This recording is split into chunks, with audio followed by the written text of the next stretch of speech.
Kevin, I hit the button. I can't make the freaking thing go on any fucking faster. Okay. Oh, it didn't say live on my end. Well,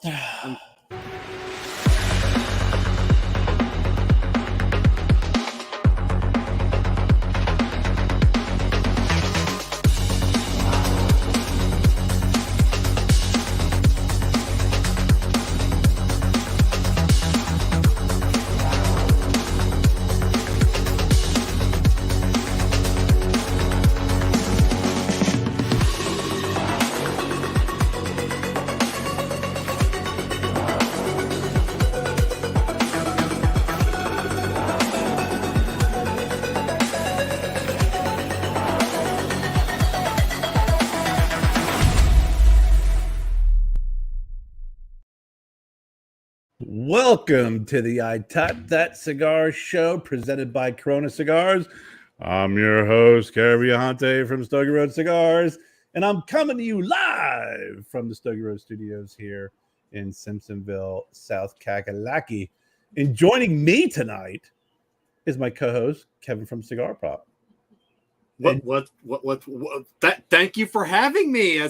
We switch roles tonight. Kerr is going to be, I am going to do my best to let Kerr be the host for tonight, and I'll be the co-host. Hold on. As we can already see, or I don't at the beginning. Did you hit the button, Kerr? You know? Yeah, I can't make it connect any faster. I'm sorry. Maybe I'll call Spectrum. Yeah. So, yes. Can you believe that? I do believe it. Yeah. And that lovely voice in the background is Jessica, our producer in the background, who'll be handling all the essential things while Kevin and I have all the fun. Yes. Yes. That she will be. And now he's talking over me, so I Yeah. can't even say hello. He's got to get it in, Carrie. Jess, how are you doing this evening? I'm good. I'm tired. Kevin is exhausting. Well, I got to tell you. He just exhausts my brain. Well, I can tell you, I appreciate you guys. Last week, I was sick. I couldn't make it on the show. And I know I let you know at the last minute, but it was a rough week. So, yeah, we're glad you're feeling better, though. Yeah, I'm almost there. But, glad to hear your voices. Glad to be here again. And then coming back after being sick to host the show is pretty. I'm like Ben Carson. I don't know what to do with my hands. Yeah, I don't know what to do with my hands. So let's get right into it with the CigarMedics humidimeter, cut and light. And remember, with the CigarMedics humidimeter, you'll always know when to hold them and you'll know when to smoke them. So, Kev, what are you smoking this evening? And let me know what your percentage is. I am smoking the Amendola Purple. Also known as the Padrino, but as time goes on and the more of these I smoke, I'm getting to know the name. We do see just a heads up, our special guest in the green room. We see you. We'll be talking with you shortly. I am. Boy, this came over moist. I'm at 70%. I am smoking, since I don't have an Amendola tonight, I am smoking this, the vice versa. Oh, right on. And it is 69%.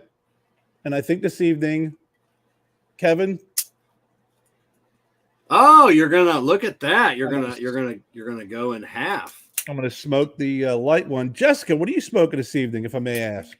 I am smoking an Amendola Maturo. The hell, Jeffrey? Why? Oh, I didn't get anything. Well, we had these. Oh, I don't care. Well, Jeffrey yeah. better. Yes, we were at Chris's house. We got some cigars. No, Yes. these were in our humidor. Oh yeah. Well, I mean, yeah, but they still came from Jeff and Chris, though. Yeah, I mean, not like we bought them. They give me enough stuff over the years. I'll let them slide. So, Kev, that's not true. I buy cigars from Jeffrey and Chris. Yeah. So I might be the only one. You don't. I buy Amendola. Okay, see, Kerr and I are better people. If I go to a shop and they have Amendola, I'll buy them. I bought one at the Great Smoke last weekend. Yeah, 2 weekends ago. Yeah, you bought one. Yeah, I bought one. Usually I try and dry bag all my stuff. Yeah, Oh, but surprise, I know, Jess, you're a fan of their dessert cigar. So is my dad. Yeah, I really like that. My cigar. dad. I love that Amendola dessert cigar. Hey, thanks, Dad. You know I got a cigar named Yeah. Big Johnny after you. Yeah. Yeah. It's not the dessert care. Nope, I know. I'm gonna freaking put some whipped cream on it and give it to him. So, Kevin, I believe you have a little bit of housekeeping news this evening. Yes, as a reminder that we've talked about for the last couple of weeks, Boston Jimmy and his son climbing Mount Fuji this July to raise money for Autism Speaks. Please donate in the video description below, or there's a link in the video description. He did just announce today he got some more cigars, more stuff for raffles to give away. So definitely check out that link. And everybody's just asking, donate the price point of one cigar, which is $8. I'm asking that when there's a name recognition box to put in cigar prop as the name recognition, because if a cigar prop, as in the group, donates the most money, he's going to take one of our blighter bleed tools to the top of Mount Fuji with him, and then I'm going to auction it off for a raffle for charity afterwards. So that'll be super cool. Also, Matt and Nicole from Smokin Tobacco are hosting their third annual raffle for the Cigar Family Charitable Foundation. They've raised over $58,000 to date. Also, a link in the description if you want to get in on that amazing, donate to that amazing charitable foundation. That's with the Fuentes and the Newmans. So, yeah, everything is in the video description or podcast description if you're listening to this. Fantastic. So, before we bring on our special guests, we'd like to take this moment to thank our show sponsors, not a few of them, to thank all of them. JC Newman Cigars, CigarMedics, Amendola Cigars, We Are the Muscle, Jake Wyatt Cigars, Illusione Cigars, deep in flavor, deep in your mind, K by Karen Berger Cigars, Corona Cigar, and of course, Drew Estate and Experience Acid.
So, waiting patiently in the Experience Acid Green Room are both of our guests tonight. We got Fabian, was called out last week by Nick Melillo to come on the show and tell us a story. And since he's not one to back down from a challenge, he'll be joining us to tell us this epic tale.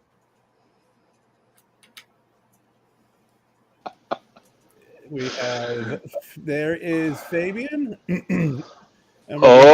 Yes. My man, Damon. What's going on, good people? What's going on? So welcome to the I'd Tap That Cigar Show. Fabian, welcome back as always. That is an incredible outfit. So, hold on, let me put on my glasses so I can see it, because everything looks blurry as hell right now. Yeah. Okay, there you go. So I hear you have a story to tell from a long time ago that took place in a galaxy far, far away. What's going on, guys? How you doing? Can you hear me? Yeah. We got you loud and clear. Okay, all right. As you can see, or maybe you can't see, I got my trusty little Jedi Yoda behind me over here. And there's a reason why I got my little C-3PO and I got my little Chewbacca. And we are here in the location somewhere close to the Death Star in a galaxy far, far away. Now, I will have to start this story by saying Thanks, Nick. Thank you very much for calling me out. There's a little story behind that. So Nick, as you guys all know, used to work for Drew Estate. So did I. And he was in charge of the factory down in Nicaragua. So he spent a lot of time in Nicaragua. And at the start of Cigar Safari, I spent a lot of time in Nicaragua too, and I was in charge of Cigar Safari. So I spent a lot of time there, and some of you guys have gone to Cigar Safari, where it's a 4-day, 3-night trip down to Nicaragua. And one of those nights is a long ash contest. And during the long ash contest, it's kind of story time. And Nick, as all you guys heard last week, has a crazy story about how much he loves horses. Yes.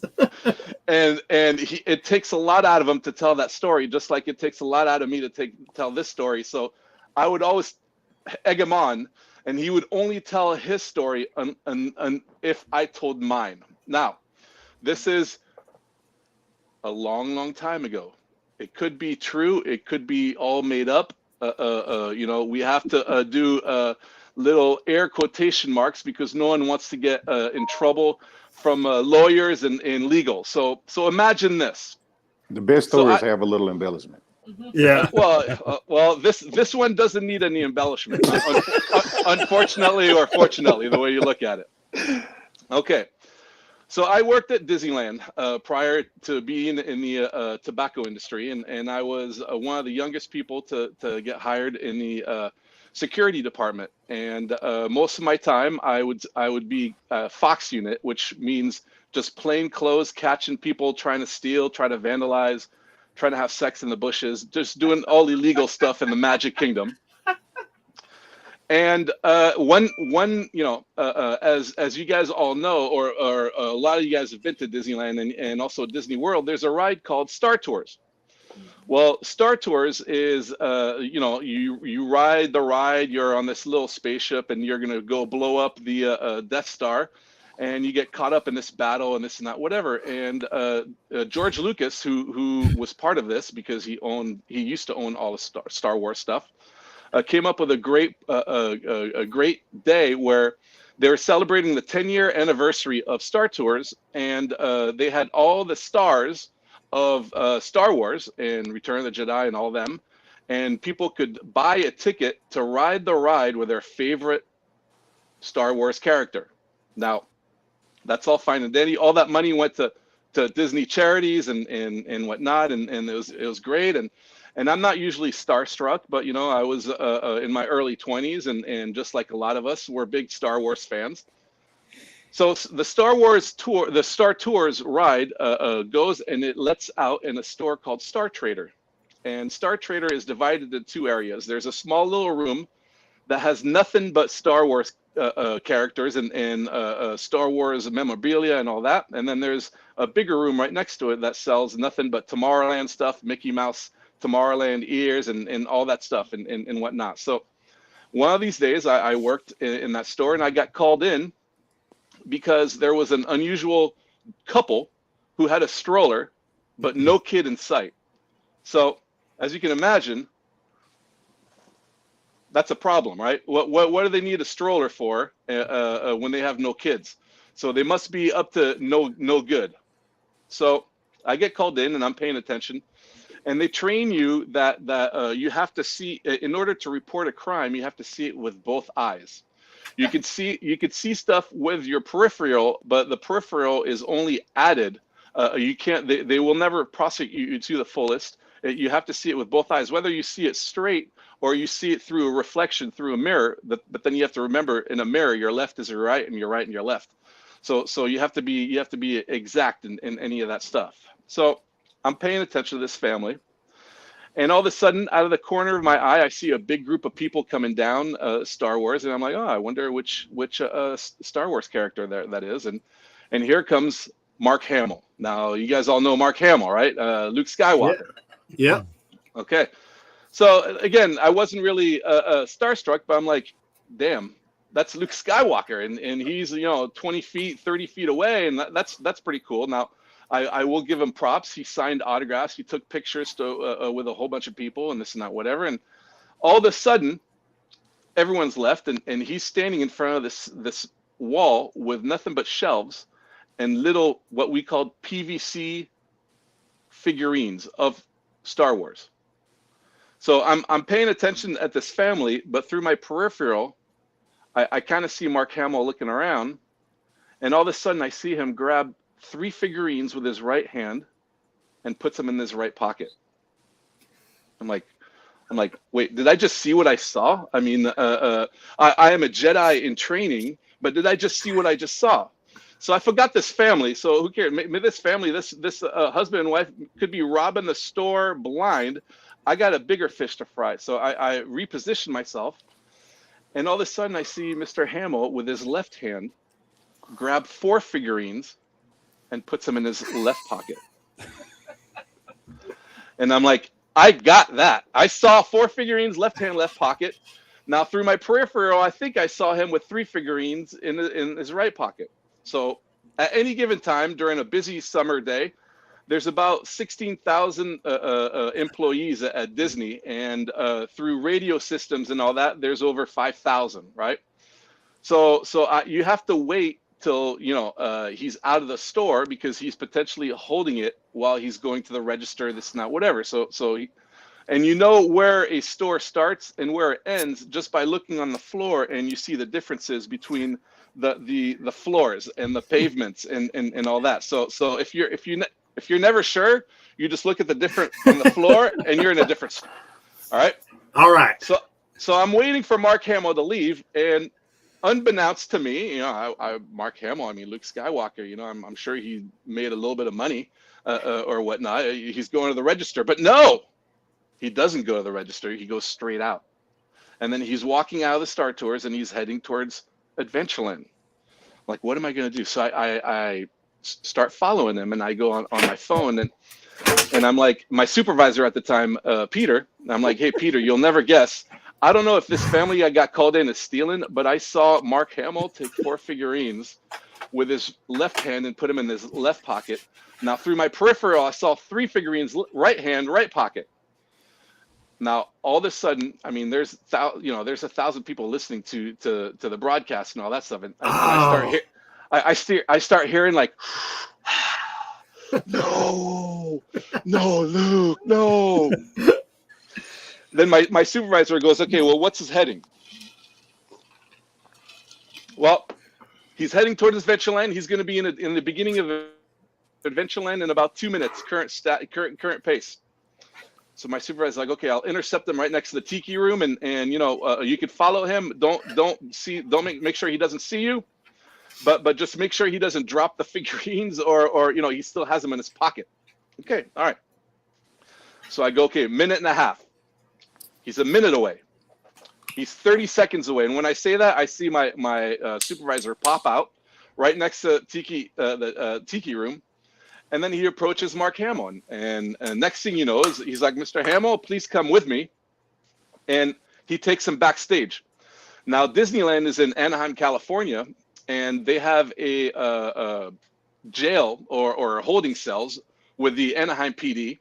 And then there's a court system where there's, Orange County appointed judges, which will prosecute you to the fullest for everything.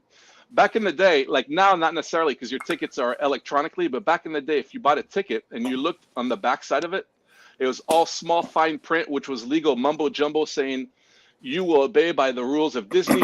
You will not break any rules. And if you do, we will prosecute you to the fullest and you pay all legal fees. So you fast forward, and here comes Miss Mark Hamill in this interrogation room. Now I'm looking at this whole thing through a double-sided window, and my supervisor's like, I can't believe it, man. Like, really? Are you sure? I'm like, yeah, I'm sure. 4 left hand, left pocket, possible 3 right hand, right pocket.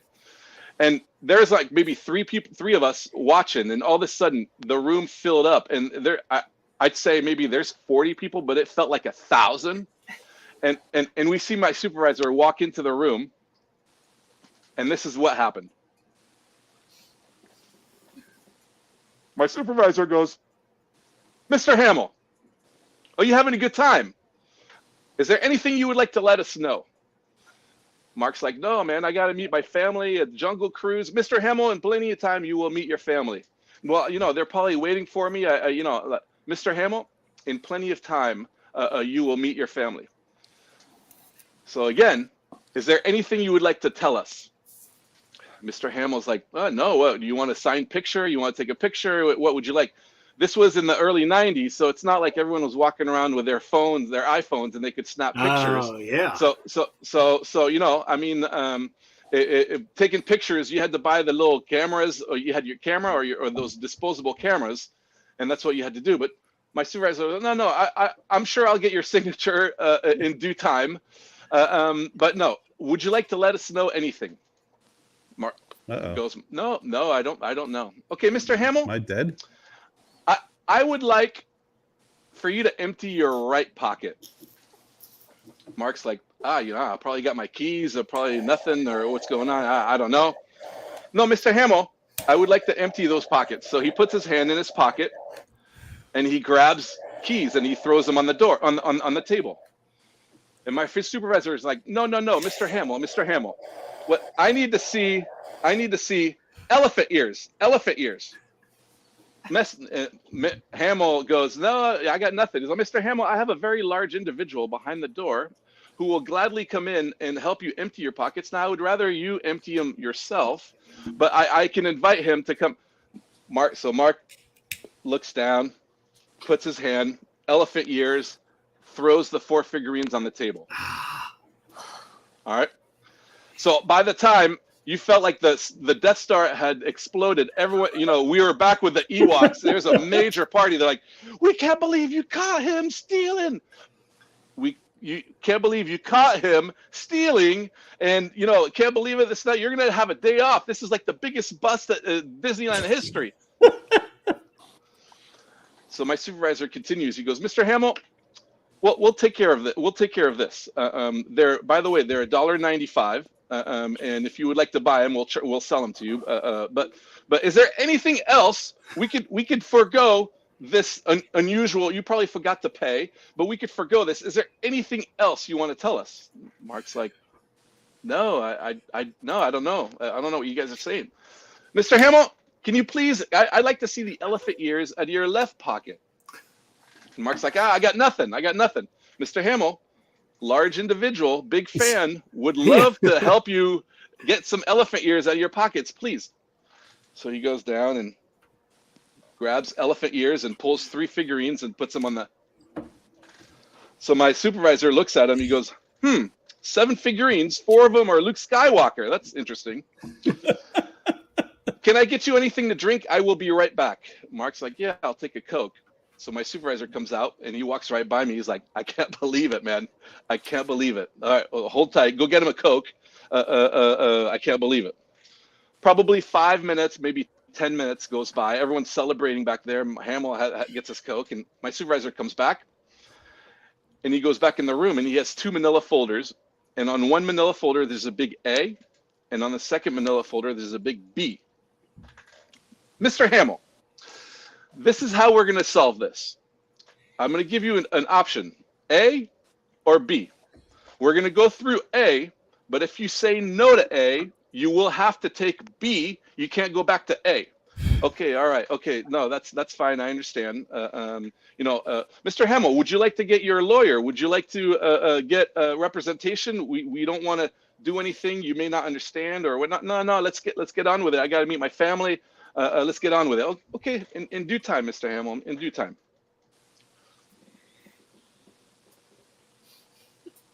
So he slides A in front of Mark Hamill, and he opens it up. It's like 3-4 pages. And he goes, Mr. Hamill, feel free to read this, but pretty much what it says is legal mumbo jumbo that states that Disneyland, security at Disneyland caught you stealing 4 figurines with your left hand and put them in your left pocket, which we will prosecute you to the fullest. Unfortunately, we caught you with the right hand, which was peripheral, so we cannot force you. We cannot prosecute you with these 3 figurines, left hand or right hand, right pocket.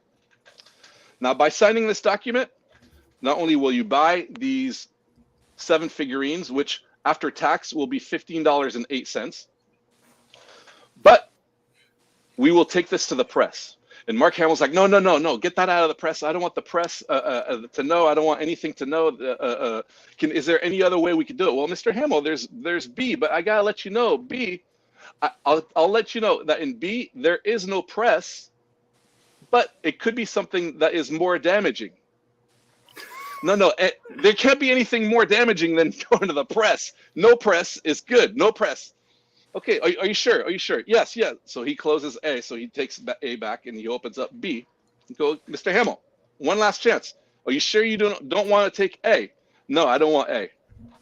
Now, neither did I or none of us knew what was in any of these because this is a very special case.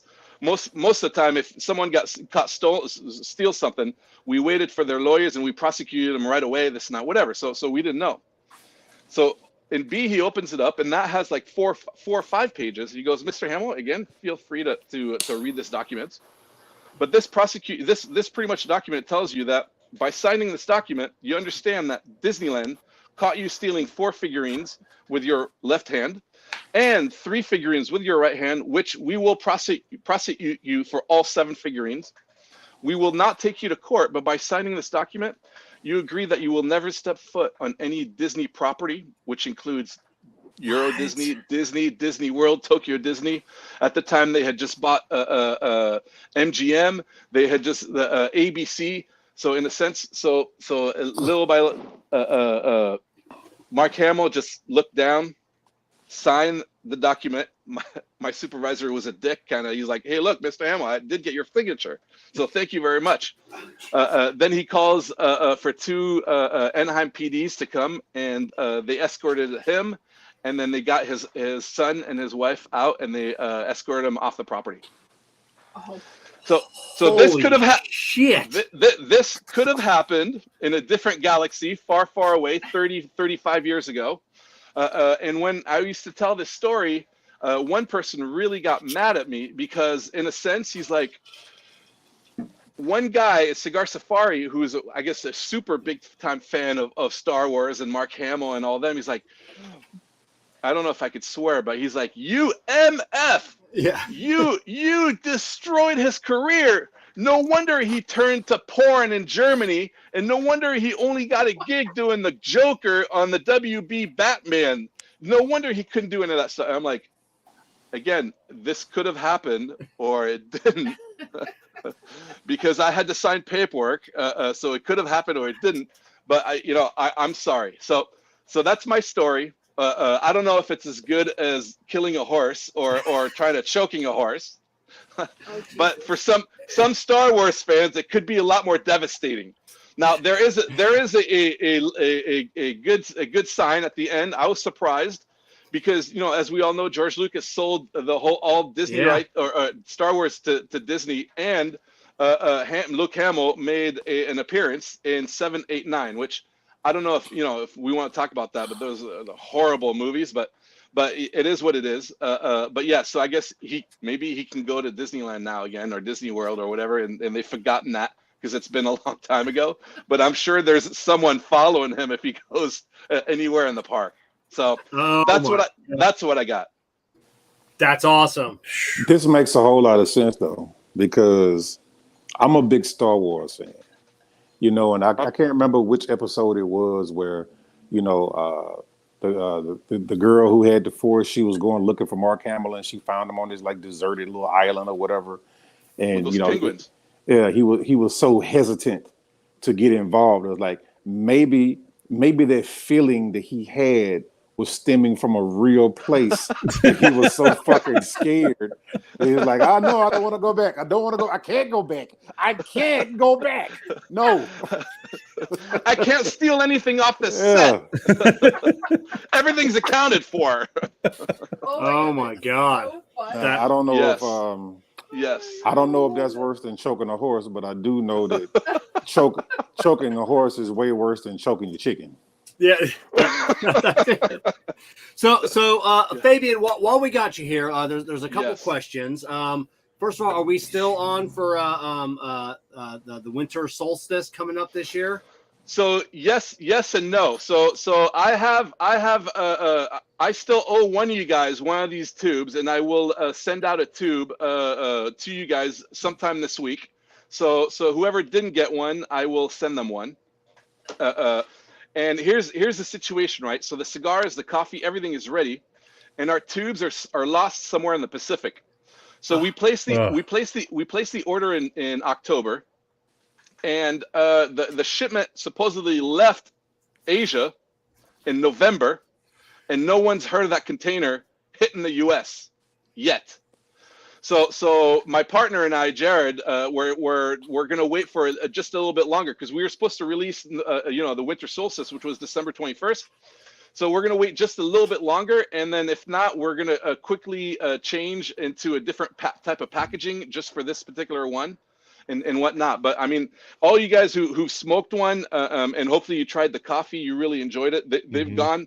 We have a few left. There's probably about 20 some left.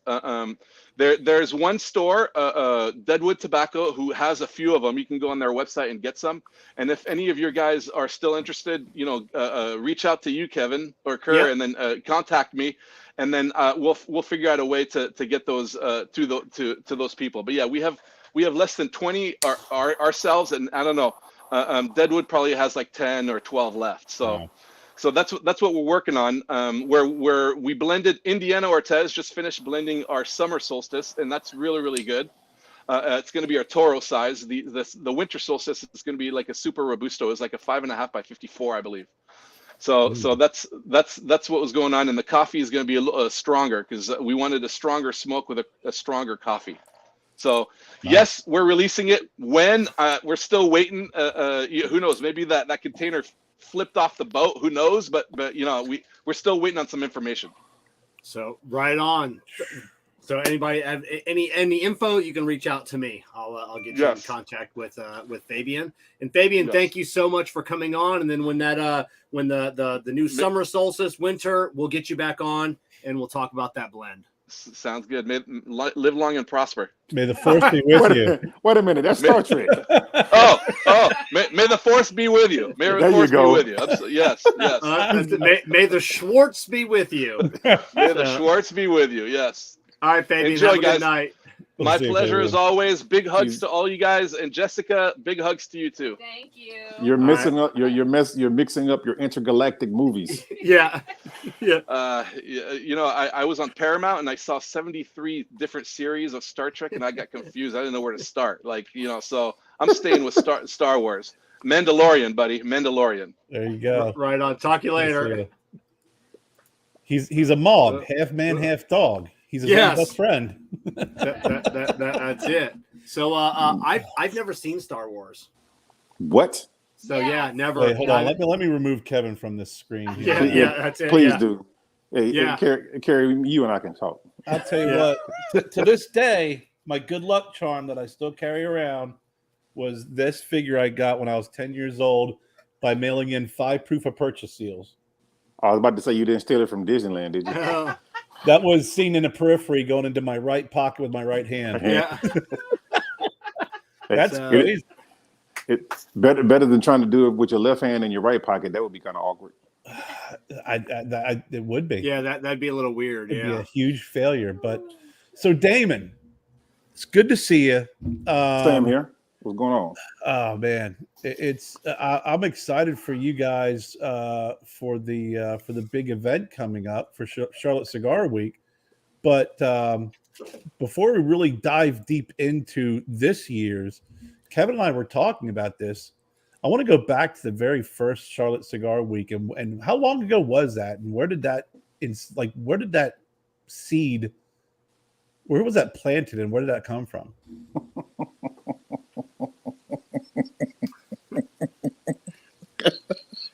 That was like an evil laugh right there.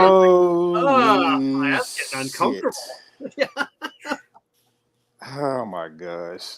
All right, I'll ask you another question. I'm trying to see how to answer that. Go. Okay. So Carolina Blue Cigar said, "Don't do it." Okay, Carrie. All right.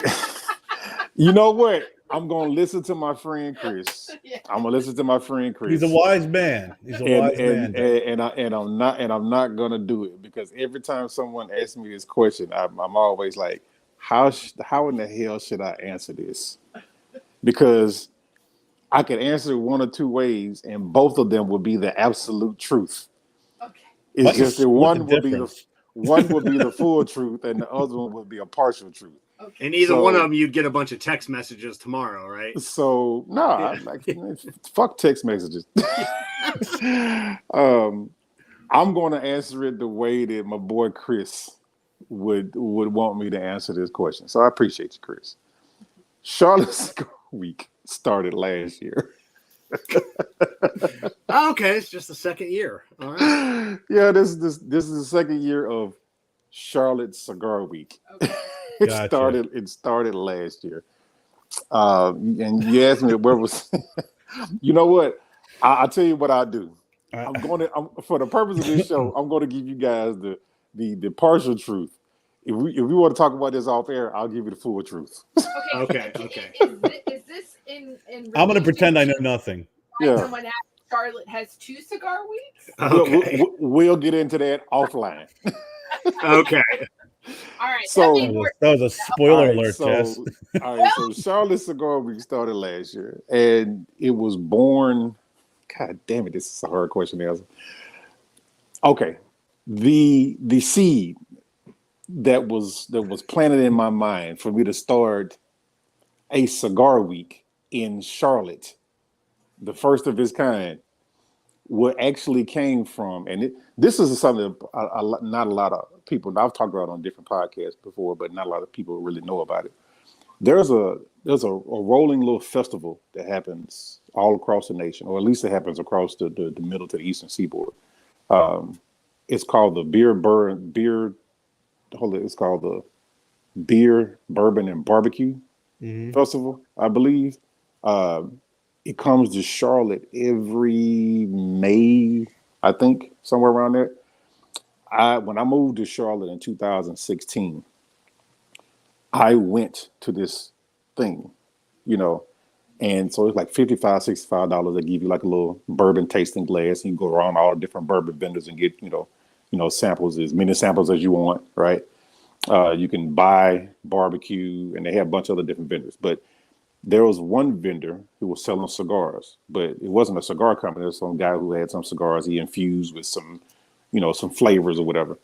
And I thought to myself, this would be so dope if it was just all about cigars. That's where this idea came from. Mm-hmm. And that was the seed. That was the seed. And then that seed was planted 2 years ago.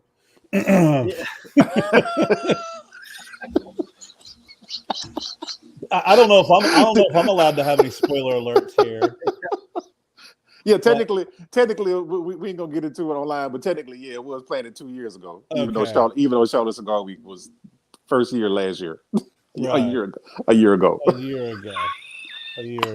Kevin, this is gonna make so much more sense to you when we talk about it offline. You had asked me a question on Instagram when we were talking about having you on the show, and then I didn't understand the question, and you just like, yeah, okay, that's cool. Okay. You asked me like, are you going to be interviewing? And I'm like, what are you talking about? And he's like, all right, we're good. Yeah. Because Damon, I've known you for a few years now, right?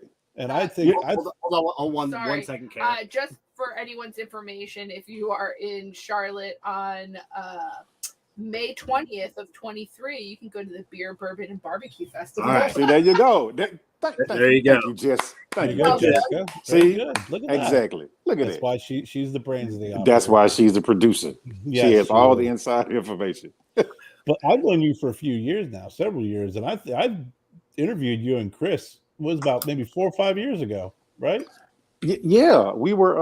I think we were together. Well, I don't know.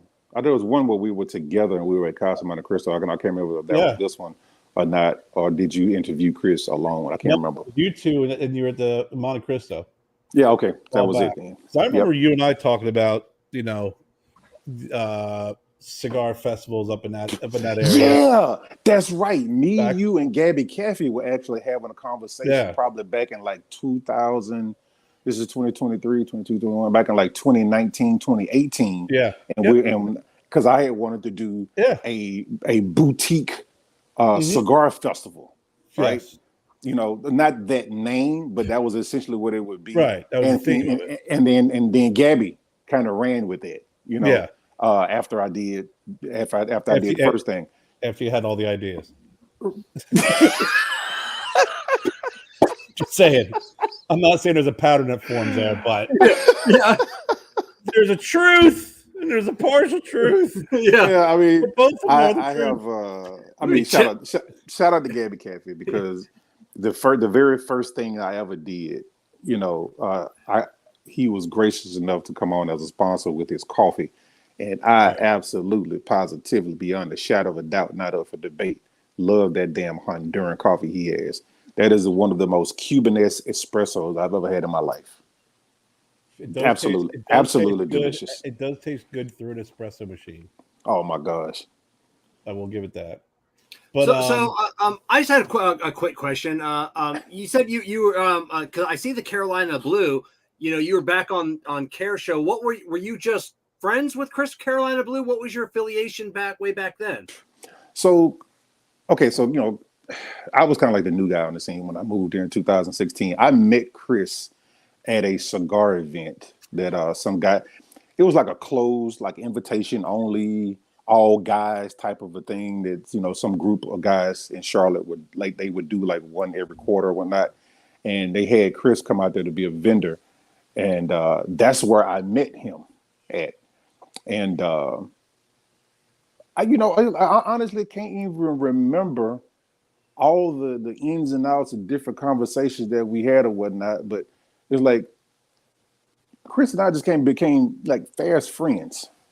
You know, we had a kindred spirit there. We both wanted to do the same thing in terms of, you know, kind of putting Charlotte on the map, so to speak. Him doing it with cigars and then me trying to do it with a cigar fest. And we just became fast friends. Like shit, I probably spend, well, not now as much because I'm too busy with Charlotte Cigar Week, but there was a time where I was probably at Chris' house as much as I was at mine. Yeah. So Charlotte Cigar Week started last year, and this is coming into your second year. Right. So doing it your first year, I'm sure there was a lot of challenges and pitfalls. What were some of those challenges? I know Kevin and I were talking about this earlier. I'm really curious on what did you learn from last year that you feel has made this year a little bit better? Some lessons learned. So, God damn it. I can't stare at you, Kerry. Kevin, I'm 2 for 2. I'm done for the evening. Yeah. So basically it was probably more of a growth from my first year of doing a multi-day cigar event. And then from that to doing my first Charlotte Cigar Week than it is from doing Charlotte Cigar Week 1 to Charlotte Cigar Week 2.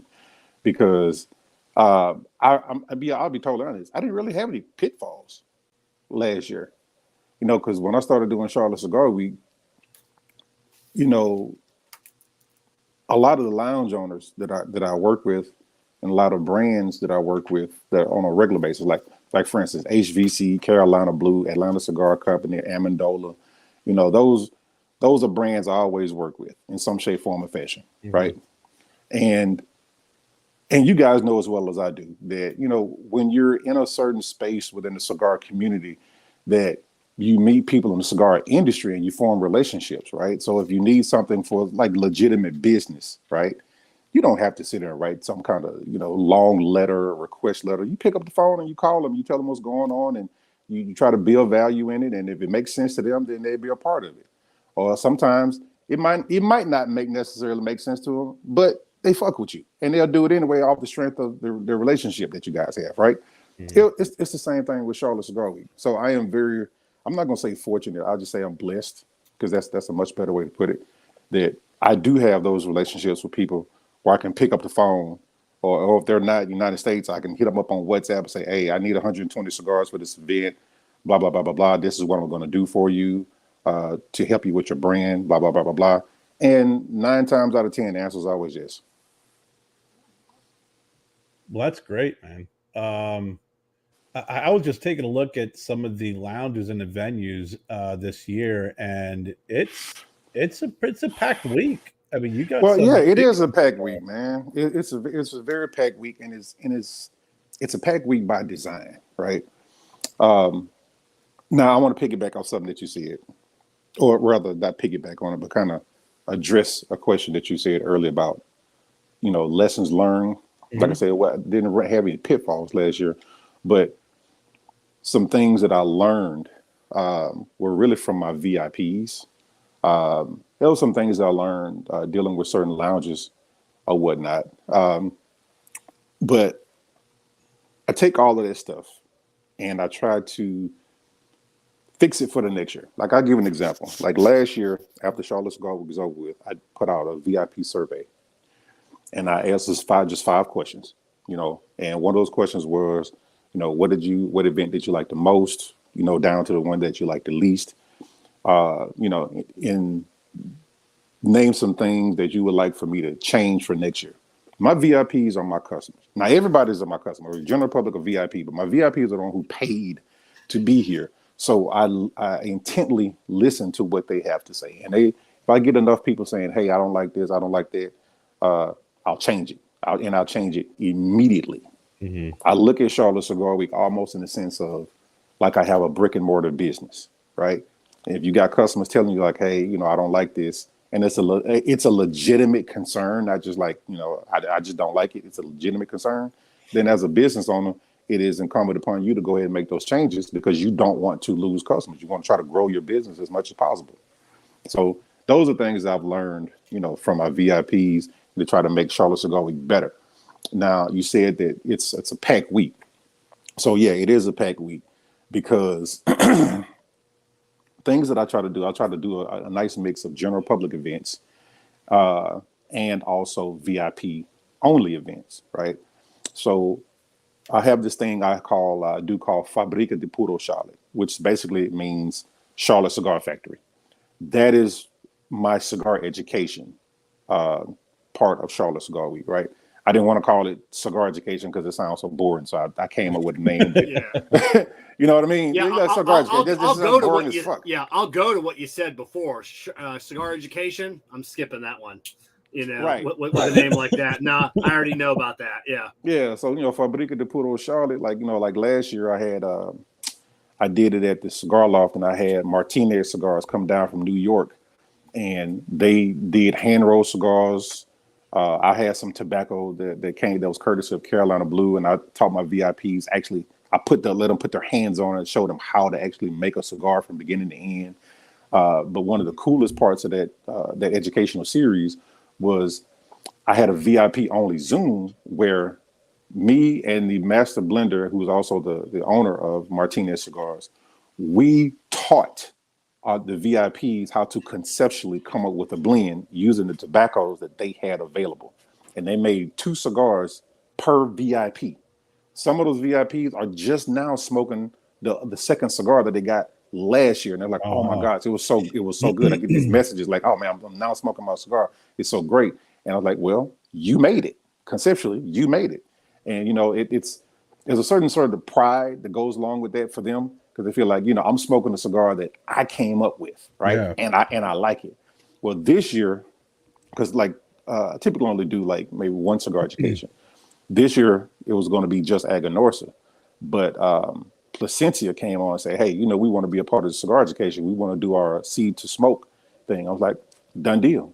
So now I have 2 of them. I have one, the Placencia thing at the Vintage, and then that's VIP only. And then I have a Gold Leaf. There's actually 2 events going on the Gold Leaf. So the VIP event will be going on in a tent. We're in a big tent to go in. If you've ever been to, Kerr, you've been to Gold Leaf. Well, Kevin's been there too, yeah. Oh, okay, I was going to ask you, yeah.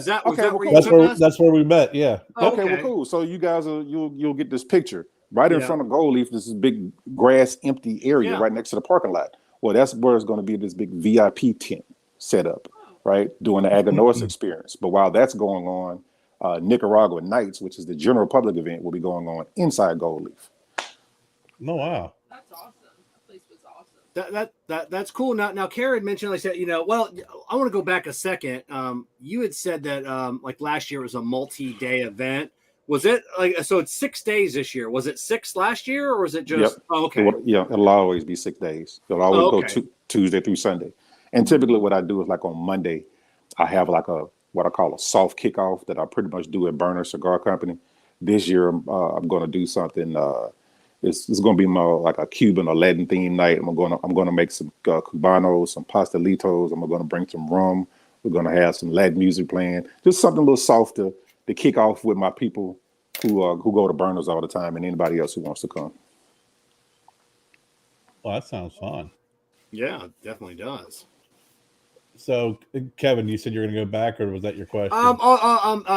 Talking about Gold Leaf. So I know where that is. That was like a drive to get out there. No, we were coming from Fayetteville. That was like 3 hours. Yeah, that's why it was a drive. Okay. Yeah. So If you live in Charlotte, no, it's not really. Okay. So for people coming to. Just so you know, Kevin doesn't know any. Yeah, I don't know, man. Geography is bad. So that's what my next question was going to be for people coming to Charlotte Cigar Week. What can they expect, like driving distance? You got 6 days. So typically what I do is this, and I'm glad you asked that question because it's actually on my to-do list for tonight. I've got my laptop here, so when I get off with you guys, I'll be deep into Charlotte Cigar Week stuff. What I do is I email out to my VIPs important information that's actually concerning that. So I have a partner hotel. Last year, I chose the partner hotel to be downtown. That's something that I changed. That wasn't a pitfall. That was just a mistake on my part. I should have thought ahead and like that. That was a dumb idea to have a partner hotel downtown when it's really nothing going on down there. Plus the hotels are higher cost. Mm-hmm. So what I did this year, I partnered with a hotel that's pretty much centrally located between all of the events. So whether you're going to drive or you're going to Uber, then it'll be, you don't have to drive too far to any one event. Now, one of the cool things about Charlotte Cigar Week is because, and it takes my guy, one of my ambassadors, Rob, who lives in Atlanta, to say this, but I'm going to use his terminology, which is true, that this is a family-oriented event in the sense of we can talk about cigar family. So a lot of people coming, they already know somebody, whether they know them, they met them in person, or maybe they're friends from Instagram, right? Or maybe they met them at another cigar event or something like that. They'll probably end up kind of carpooling together because they know each other. So that'll cut down on a whole lot of individual people driving a lot of different places and stuff like that. So that'll be cool. I think you're right. What's really nice about that, Damon, and I've been to, if not all, most of the places, is that they are spread out really nicely amongst the Charlotte area, but not too far away. Yeah, like the only place is like really experience. far is like Casa Monte Cristo, but I'm not doing an event with Casa this year. They're on the books for next year. Mm-hmm. But I should say tentatively, they're in my head. They're penciled in for next year. We have to work that out because they're a corporation. But from exit, like if you're going 77 North, right? We got an event at exit 33 at Havana 33 Cuban restaurant. We've got one at Gold Leaf, which is I think exit 31. We've got, and then you come down, then it's as far south-ish, going down to Mount Holly for a Wednesday day event. Taylor Smoke in the Uptown area at the Epicenter. The Donovan, which is in Dilworth, which is 5 minutes away from the Vintage, which also have an event at. And then Ashen Barrel, which is actually an exit right between Gold Leaf and Havana 33. Yeah, it's nice. It's nice to spread out. There's some. In my opinion, I think you get a different experience at each one of those places too. You do. Now, Kerr, you had said that you've been to just about all the lounges. So for people coming up, because Damon said it's a very family event atmosphere. Kerr, for someone that maybe doesn't have a spouse that smokes, maybe they got some kids. Are there lots of things to do? Like as a cigar smoker, I can go hit this event from 5 to 11. Yeah. But the family, there's plenty of stuff for so you don't have to leave your family at home. Well, are you asking me or asking Kerr? Both of you, yeah. Damon. Oh, okay. Damon would know better than I would, but I know up in that area there's a lot to do. I mean, well, yeah. If you if you were coming to a cigar event and like you say, your spouse doesn't smoke, and of course the kids don't, there's plenty of restaurants they can go to. There's movie theaters around they can go to. There's parks. Well, 5 to 11, not a park. But movies and there's a museum. There's a big mall. Malls. Yeah. So there are different things to do to kind of occupy their time. While you're out having your cigars with the people. Okay. You think about bringing up the fam, Kev? Yeah. No, because Jessica smokes, so we'd have to ditch the kids somewhere. So, well, since you brought that up, when you guys coming? I don't know. I got to get with Kerr. Kerr was getting with his schedule, so I'm not, because I can only come up for a couple of days, so I don't know if it's going to be at the beginning or the end. So Kerr and I got to get our schedules together. Well, I'll tell you what.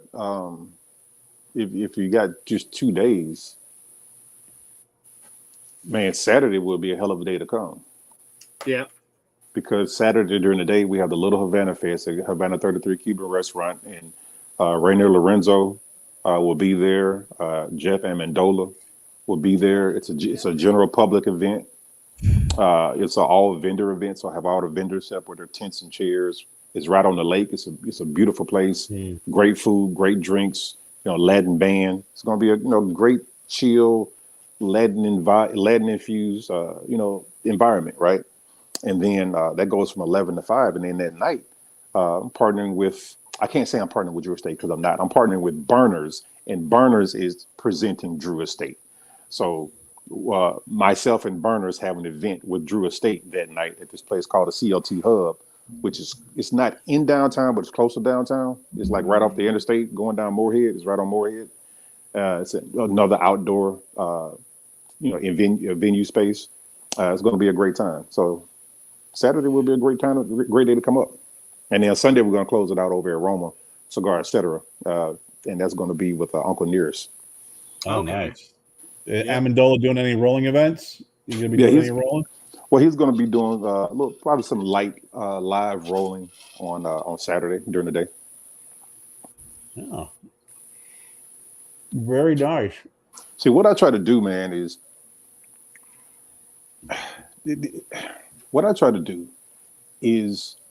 partner with people in the cigar industry local, i.e. the shops, but also partner with companies in the cigar industry, right?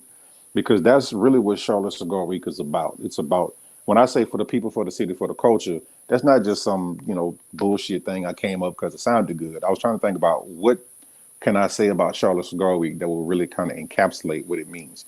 And it's for the people, for the city, for the culture.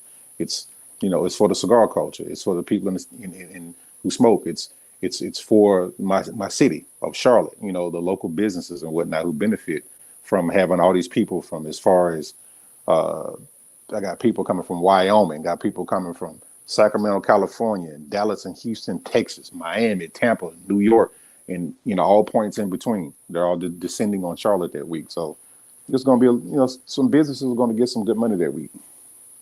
Awesome. That's great. What you had mentioned something earlier, and it kind of spawned a question, and I hope this isn't another one of those questions that you ask. Oh my God. And I understand, but you did something that I think is brilliant, is reaching out to the VIPs and doing a questionnaire and getting their feedback on how to improve on things. What was the one thing that was the feedback that you heard that inspired you to change or add something this year directly from the feedback from your VIPs? Well, there was a couple of things. One I won't mention on this live because it could be a little disparaging to a particular lounge. so I won't mention that. But there was something that was changed. But something that I can mention is the cigar dinner that I'm doing. One of the things that I like doing with Charlotte Cigar is like if you look at last year and you look at this year, it's not a cookie cutter, right? I don't have the same events going on every single year, and I never will. I probably have about 23 different events that I'll cycle over a period of 3 years, right? Oh, okay. There are certain staples of the week, like if you're going backwards, the Little Havana Fest, that's a staple. People absolutely love the Little Havana Fest. Rebel, which is my version of Ladies' Night, but it's more than a ladies' night. It's an homage to all the women who smoke cigars. That's a general public event. That's going to be a staple. Of course, Fabrica de Puro is my educational series. That's a staple. And then the event that I do during the day at Smokin Barrel, which is called For the Cool, that's a staple, even though the vibe will pretty much change every year. But one of the things that I did change, or what I should say I added, was the dinner. Last year, I did a VIP brunch, and I did a VIP kind of an Italian tapas kind of an event over at the Vintage, and that was featuring Amendola as well. But this year, I had a lot of people that were asking about, they wanted to do a sit-down dinner. So I'm like, all right, cool. So what I did was I partnered with the North Carolina Premium Cigar Association, and so they put together this nice 5-pack of cigars from different manufacturers, and I went and got the Donovan, and we have the run of the whole place, right? So we can smoke inside. It's got these big garage kind of doors on the front, kind of like at the Vintage.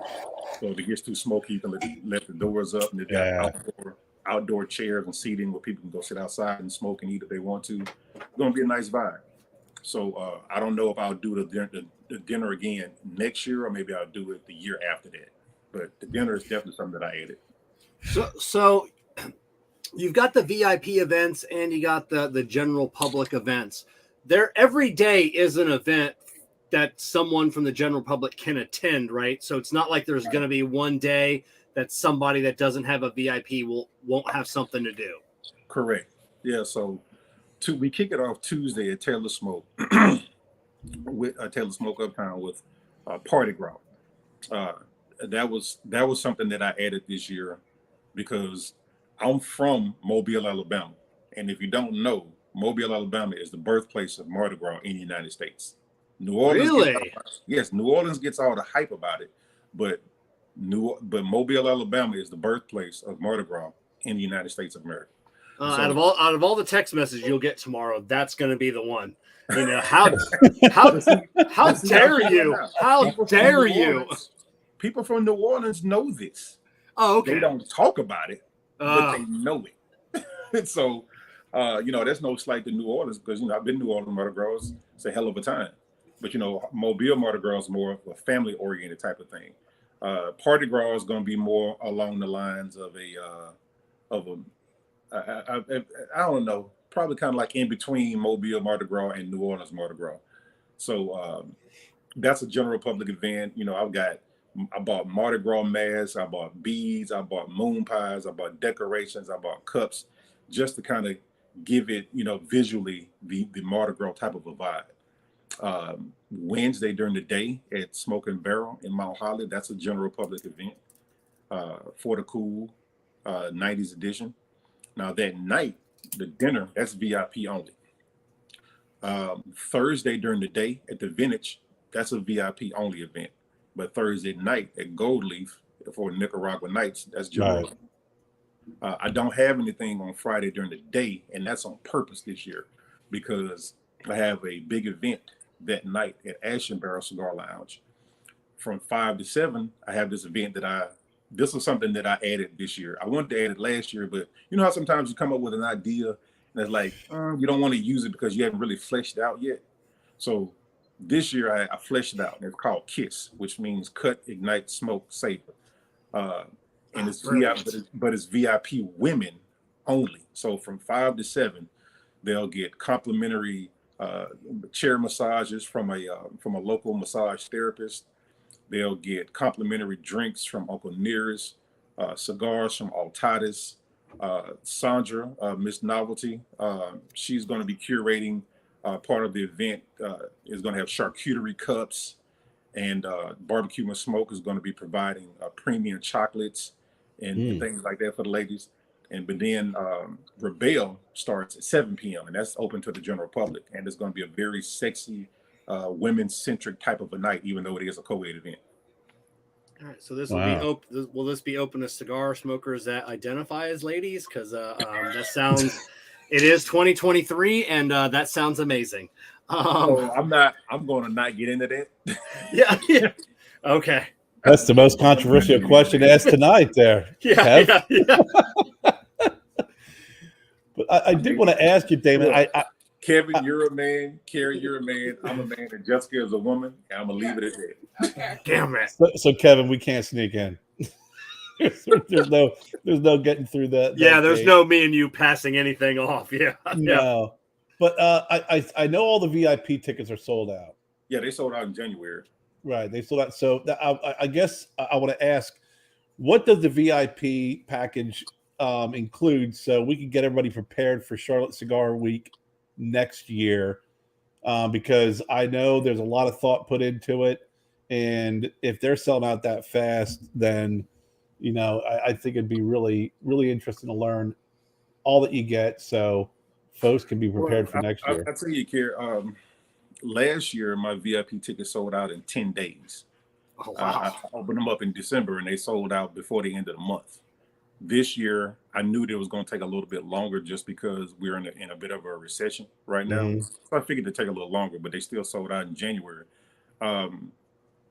I owe part of the success of that to not me, but also my team of ambassadors, because I have a great team of ambassadors who share my content.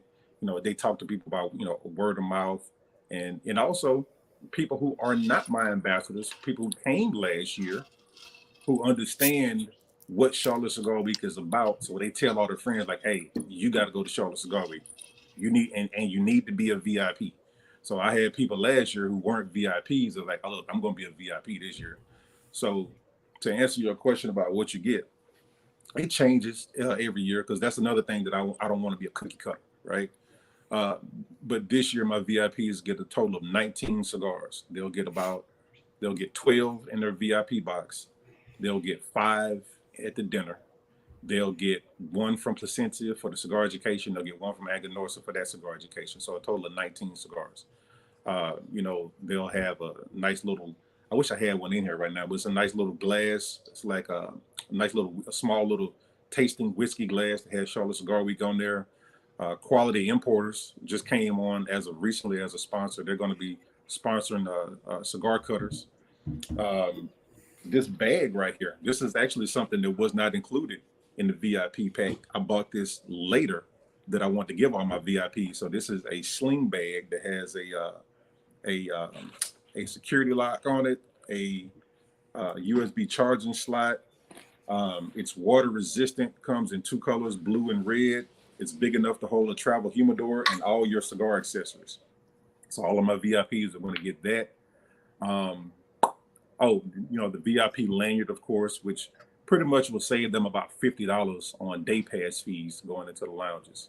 Mm-hmm. Of course, that's right, because we did have to, on that one lounge, Kerr, that you took Gold Leaf, we did have to do a day pass. Yeah.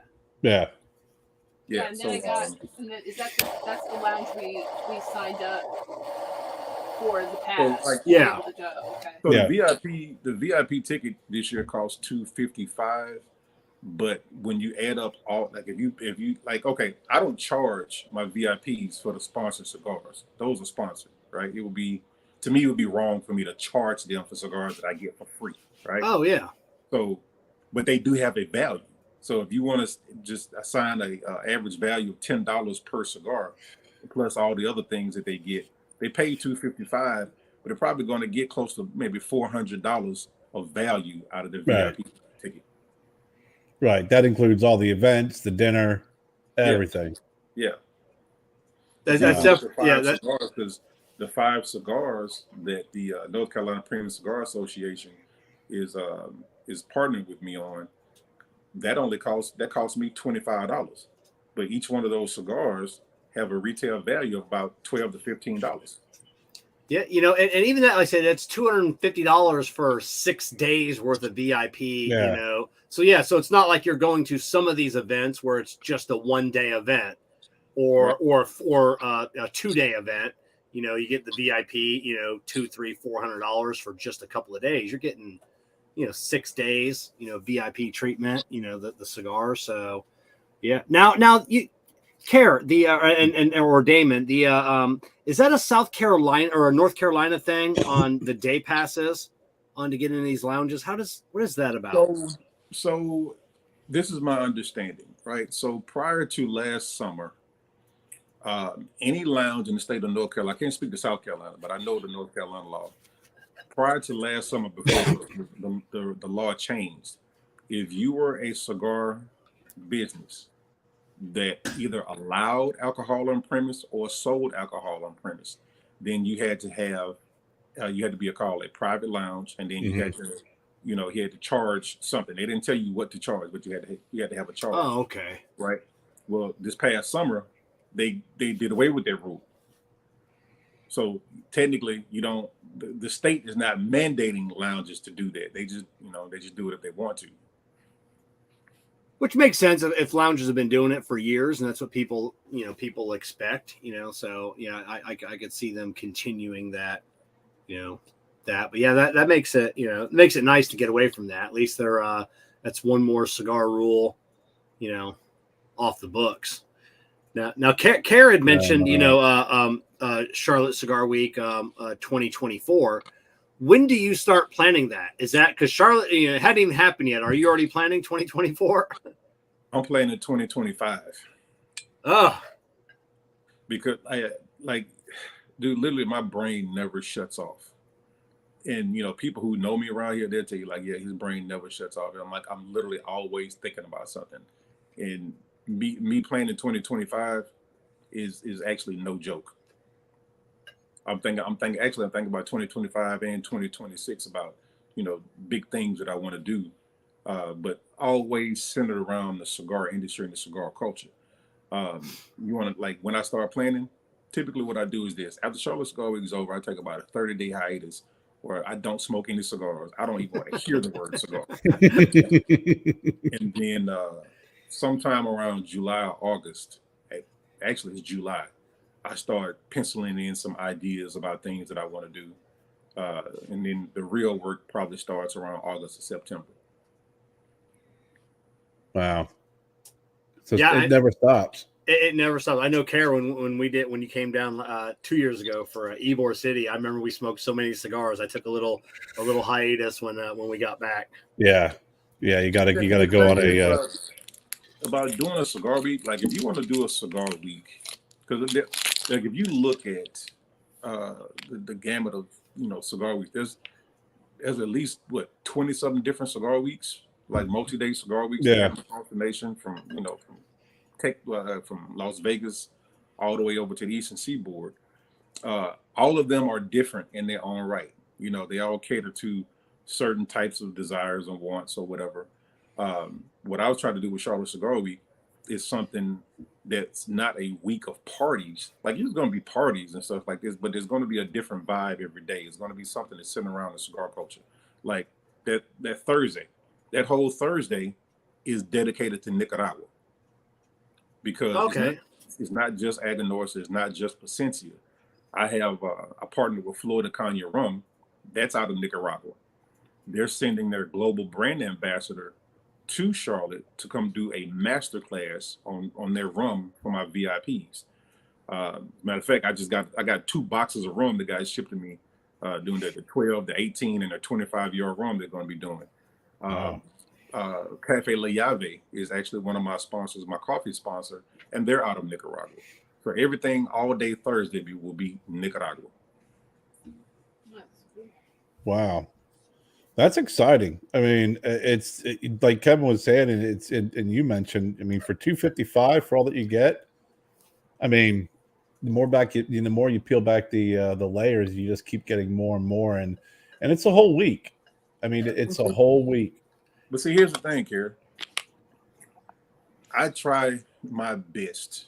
I think so far I've been, pretty successful in it, in trying to build value in the VIP. Like, could I charge $500 for the VIP and be worth it? Yes. Do I want to do that?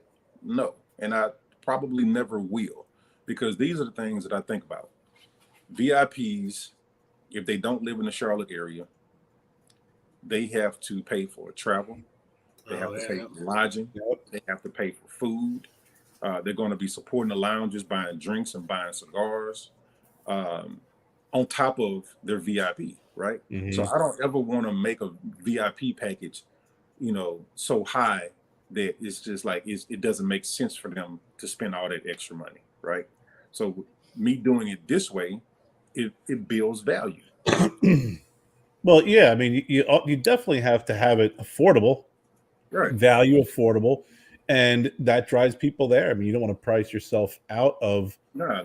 everybody enjoying that. And I think it's cool when you have so many people. I'm sure, Damon, this being the second year, that seeing all those folks who come in from outside the Charlotte area, who get to experience the city, and really enjoy just not only the cigar events but the city itself. Well, yeah, one of the things I try to impress upon the lounges is that two things. One, and this has nothing to do with your question, but it's just something that's important to me, is that I tell them that during my event with you, I am a de facto employee of your lounge, because I'm in host mode. I'm not putting myself up in the VIP area. I'm not, trying to act like I'm someone special. I'm the host. I have to go around shaking people's hands, greeting people, making sure people are okay. Like, you need a drink, let me get a server to come over and get your drink, stuff like that. Getting on the microphone and giving shout outs to, sponsors and vendors and anybody else who's there. But the thing that I try to impress upon the lounge is that from a customer service standpoint, a lot of these people who come into your lounges, they're people who have never been here before. Right. I need you guys to be fully staffed on the day, because it's going to help you. It's going to help me, of course, from a visual standpoint, right? But it's going to help you from a monetary standpoint, because if you're not fully staffed, you're going to miss out on sales. So, and I just try to let them know, like, hey, take your customer service up to the next level when we're bringing in people, because I have people who came last year. Like, I have this one guy named Naaman Anderson, who's from Nashville, Tennessee. He's a friend of mine. He came to the event that we did at the Vintage. He's like, man, I come to Charlotte all the time. I have never even heard of the Vintage. Like, every time I come to Charlotte now, I'm going to the Vintage. Oh, yeah. You never know. It's tucked away. Yeah, like, so everybody finds something in Charlotte that they really like and that resonates with them. It's like, okay, whenever I come to Charlotte, even though if it's not Charlotte Cigar Week, I'm going to make sure I go to this place because I really liked it. My big question is Kevin, I didn't know if you knew this, but this speaks volumes. Will we be able to get to meet the mayor of Charlotte during Charlotte Cigar Week? Because on your site, you have the proclamation from the city of Charlotte. So about cigar, because like you said, you're not only bringing in folks for this grand event, but it also is a little injection into the business, the local business. Yeah, because when you figure out people are going to different restaurants in between the events, hotel stays, Airbnbs, rental cars, stuff like that. Yeah, it does factor in. Yeah, that's a big influx of money coming into town. So yeah. I got a question for both of you. Kerr first. Out of all of these lounges, Kerr, what's your favorite lounge? I'm gonna make you say it. I'm not gonna let you dance around it like Damon does. What's your favorite lounge? This actually wouldn't be a question that I would dance around, because I do have a favorite lounge. It's I can tell you this. Here comes the dancing. No, I'm not. There's of the lounges I've been to, and there's a number of lounges that I looked at that I want to go to that I have not been to. but the lounges I've been to, I gotta say, I do love the vintage. I love the environment. I love the indoor outdoor capabilities. I've been there when it was packed, and you would have never felt like it was packed. I love the humidor, the selection of alcohol. I just, Jan is a great guy, but I gotta say it's the vintage. Well, I can say mine is Gold Leaf because that's the only one I've ever been to. Yes. But You were not asked. But it's also probably always going to be special because we got to hang out with Kerr there. We got to hang out with Chris Monaco, and then my son, who's stationed in Fort Bragg, came. Yeah, it was a good moment. So it was like a special moment. And like Damon was saying earlier, I mean, the staff was great, so it made that memory that much more enjoyable when you get together with friends. And your son comes over, drives a couple hours, and you have this wonderful experience. Like, I couldn't imagine going back to Charlotte and not stopping in Gold Leaf and not to mention it's in a cool area. There's a lot happening over there. You have built-in customers. I did live shows from both of those locations. I was there when Gold Leaf, when they did their opening, and did a live show. And that's right, you sure did. I remember that. I was there. Yeah, and I mean, running the cable from the router all the way in and hoping nobody trips over it. But Gold Leaf definitely is a great shop. Great memories, and like you said, when we were there, we all met and just had a blast. Damon, I do love the vintage. Damon, what about your I'm at a two-part question for you, Damon. Now that you say you'll answer it, your favorite lounge, and then the next question will be: someone's coming in from out of town. They've only got one day. They're going to dedicate one day, one event. So, what's your favorite lounge, or you want to, and then what's the event that they have to attend if they can only come for the one day? So my favorite lounge is the one that I'm always going to, and that I spend 80% of my cigar budget in, and that's Burners. Now, do I love vintage? Of course, I absolutely love the vintage, but I do spend 80% of my cigar budget in Burners. That is my favorite lounge. Okay.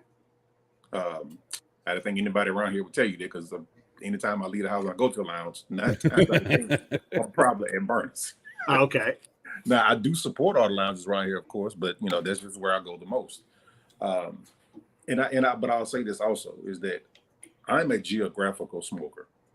I don't like driving a country mile to go to a cigar lounge. I'll sit in my garage and smoke like I'm doing right now before I do that. Mm-hmm. Burners is only 20 minutes away from my house. Oh, okay. There you go. Since I got one of those little express key things that I can get on get an express lane, I can get there a hell of a lot quicker. Yeah. I don't have to sit in traffic. But the second question is, if you only have one day, I'd say come down on Saturday. I'd definitely come down on Saturday. Now you can get two general public events in, 2 different vibes. You'll have a great time. You'll meet a whole lot of good people. Now Ben Irwin had a question. Kerr, maybe you know this. I don't know. Moon pies. Is that a thing with Mardi Gras? Moon pies? I haven't had a moon pie since I was 10 years old. Yeah, moon pies are. See, like when I was a kid living in Mobile and going to Mardi Gras every year, there's certain things you want to catch. You want to catch, big beads and stuff like this. The big special ones and stuff. You want to try to catch those. They throwing in kind of stuffed animals or whatever like this. You want to catch those, not because you like stuffed animals, just because you want to catch it. And then moon pies. The guys be on the float and they'll do 3 sheets in the wind. And they'll have a big ass box of freaking moon pies, and they'll be shaking and the crowd will be moving from side to side. And they'll just dump a whole bunch of moon pies on top of you, man. People be scraping their knuckles on the ground trying to grab as many moon pies as they could. And it was like a bragging thing. You get home at night and you kind of like, who got the most moon pies? Who got the most necklaces and stuff? Are these moon pies like packaged from a store, or they're homemade? No, they're packaged from the store. There's a company called Moon Pie Right. Okay. out of Tennessee. They're in Chattanooga, Tennessee. Okay. And because that's where I got them from. And you can buy them. I've only ever eaten homemade ones. I've never had store bought. I never had a homemade moon pie. And the moon pie as a kid. As a kid, like I said, I would scrape out the marshmallow and just give it away. Then I ate the rest of it. You know, Wait a minute. Are you the same person who scrapes away the creamy inside from an Oreo just to eat the cookie? Yeah, no. I mean, I would, but it's there. But if I had a knife, I would dump out the Oreo center. Gosh. You know, hey, but Kerr, that. Hey, Kerr, can you get rid of your co-host? Yeah. But I am a peanut butter. I am a peanut butter or a chocolate Oreo guy. The regular Oreos, you know. But see, you probably don't know how the proper way to enjoy an Oreo. Right. So you gotta. I'm lactose intolerant, but I will throw caution to the wind to take an Oreo and dip it and like dunk it in milk. So you got to put it in the milk, and you got to wait until all the air bubbles come to the top. Then you get it out and you put it in your mouth, and it's delicious. Have you guys seen that little invention that goes on the side of a cup and it's magnetic? So what you do is you put the Oreo on like this little clip or like this little half moon thing, and then you drag it down, and then you pull it back up, and then you can pick the Oreo up, so you don't have to get milk on your fingers. That sounds like a that sounds like that sounds like a millennial way of enjoying. I was gonna say, like, I'm a Generation X dude. Like, man, we're just gonna use our fingers, man, and dunk it. I've also seen people stick an Oreo on a fork and then dunk it with a fork, and then you gotta get yourself a cup, right? That with is a big way cup. too bougie. That is way too bougie to enjoy. You gotta get a cup. I like, with a nice your fingers. Like, what's wrong with you? Yeah. I know. When I was a kid, Kevin, what I do is I take a cup with a nice wide, top. You take the Oreo and you float it. Okay. And then you see the chocolate when it starts to get kind of shiny because the milk's all in there. It's the same thing. That's the exact same way, Kerr. And when it starts to sing, the air bubbles come. When it starts to sing, you're going to grab your finger or grab a spoon, and that's what you do it. I'm not getting anything magnetic and dunking.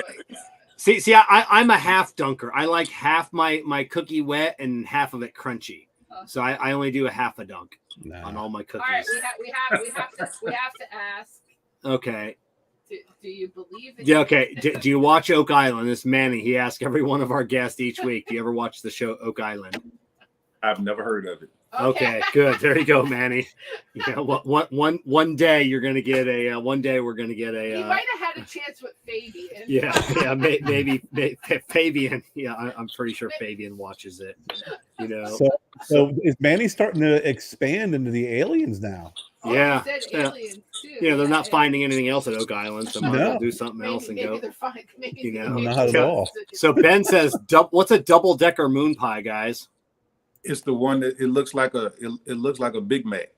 Yeah. Oh, okay. So there's an extra cookie in the middle. Right. It looks that seems like Mac.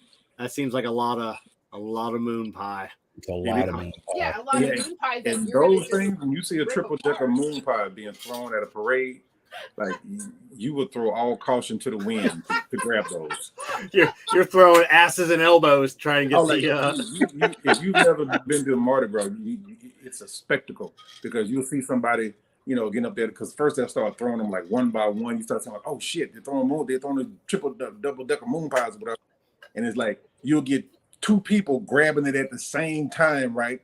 And then it gets all mushed. You don't even give a shit. You just like just grab the damn moon pie. I'm still gonna eat it. Yeah, Kerr, we need one of them t-shirt cannons, but a moon pie cannon. Moon pie cannon. Yeah, that's what we hurt somebody. Jessica, you can when you guys open your lounge, you can start your own fried pie and throw fried pies at people. So I'm sure Damon from North Carolina knows what a fried pie is. Off, what the hell is a fried pie? Okay, see, you gotta stop making fun of me. So I lived in Waynesville, North Carolina for 10 years, which is right outside Maggie Valley, about 40 minutes from Asheville, if that helps, like near Cherokee. It's not like a McDonald's fried pie. I don't care what anyone says. Okay, so Damon has a visual. Damon, imagine a McDonald's It's not pie. that though. It is not. Okay. It's way better. It's fucking amazing. And Kerr and Kevin make fun of me every time. And I took Kevin to North Carolina, and you had a fried pie, and it was fucking delicious. It was delicious. Then, I was a little disappointed because I thought they fried a whole pie. You know, What do you thought they were going to do? Take a piece of key lime pie and batter it and fry it? Yes, that's whole what pie. I was You expecting. thought they'd take the whole pie in the in the pan, and I got this little mini stromboli with fruit in it, and I'm like, what is this? Where's my whole fried pie? And it is the most delicious thing because it's not always fried. Sometimes it's baked, and it's so good. But we found a place was it in Georgia? That farm that's apple. I can't remember the name of it. But we found a place, and Kevin, as much as he's talking shit, bought like 12 of them to bring back. Yeah, they were good. I'm not saying they weren't good. I'm just saying I was kind of misled. So it was like a little Debbie, like cherry pie. Yes, like a little Debbie, but homemade. No, but they're big. They're like and like 3 times the size. So yeah, they're huge.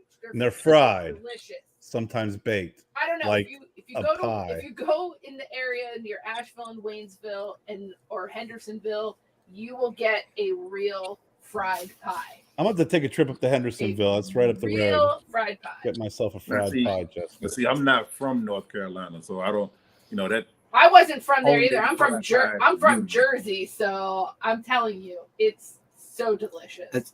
So Damon, going, last year being the first year of the Charlotte Cigar Week, coming into this year here, do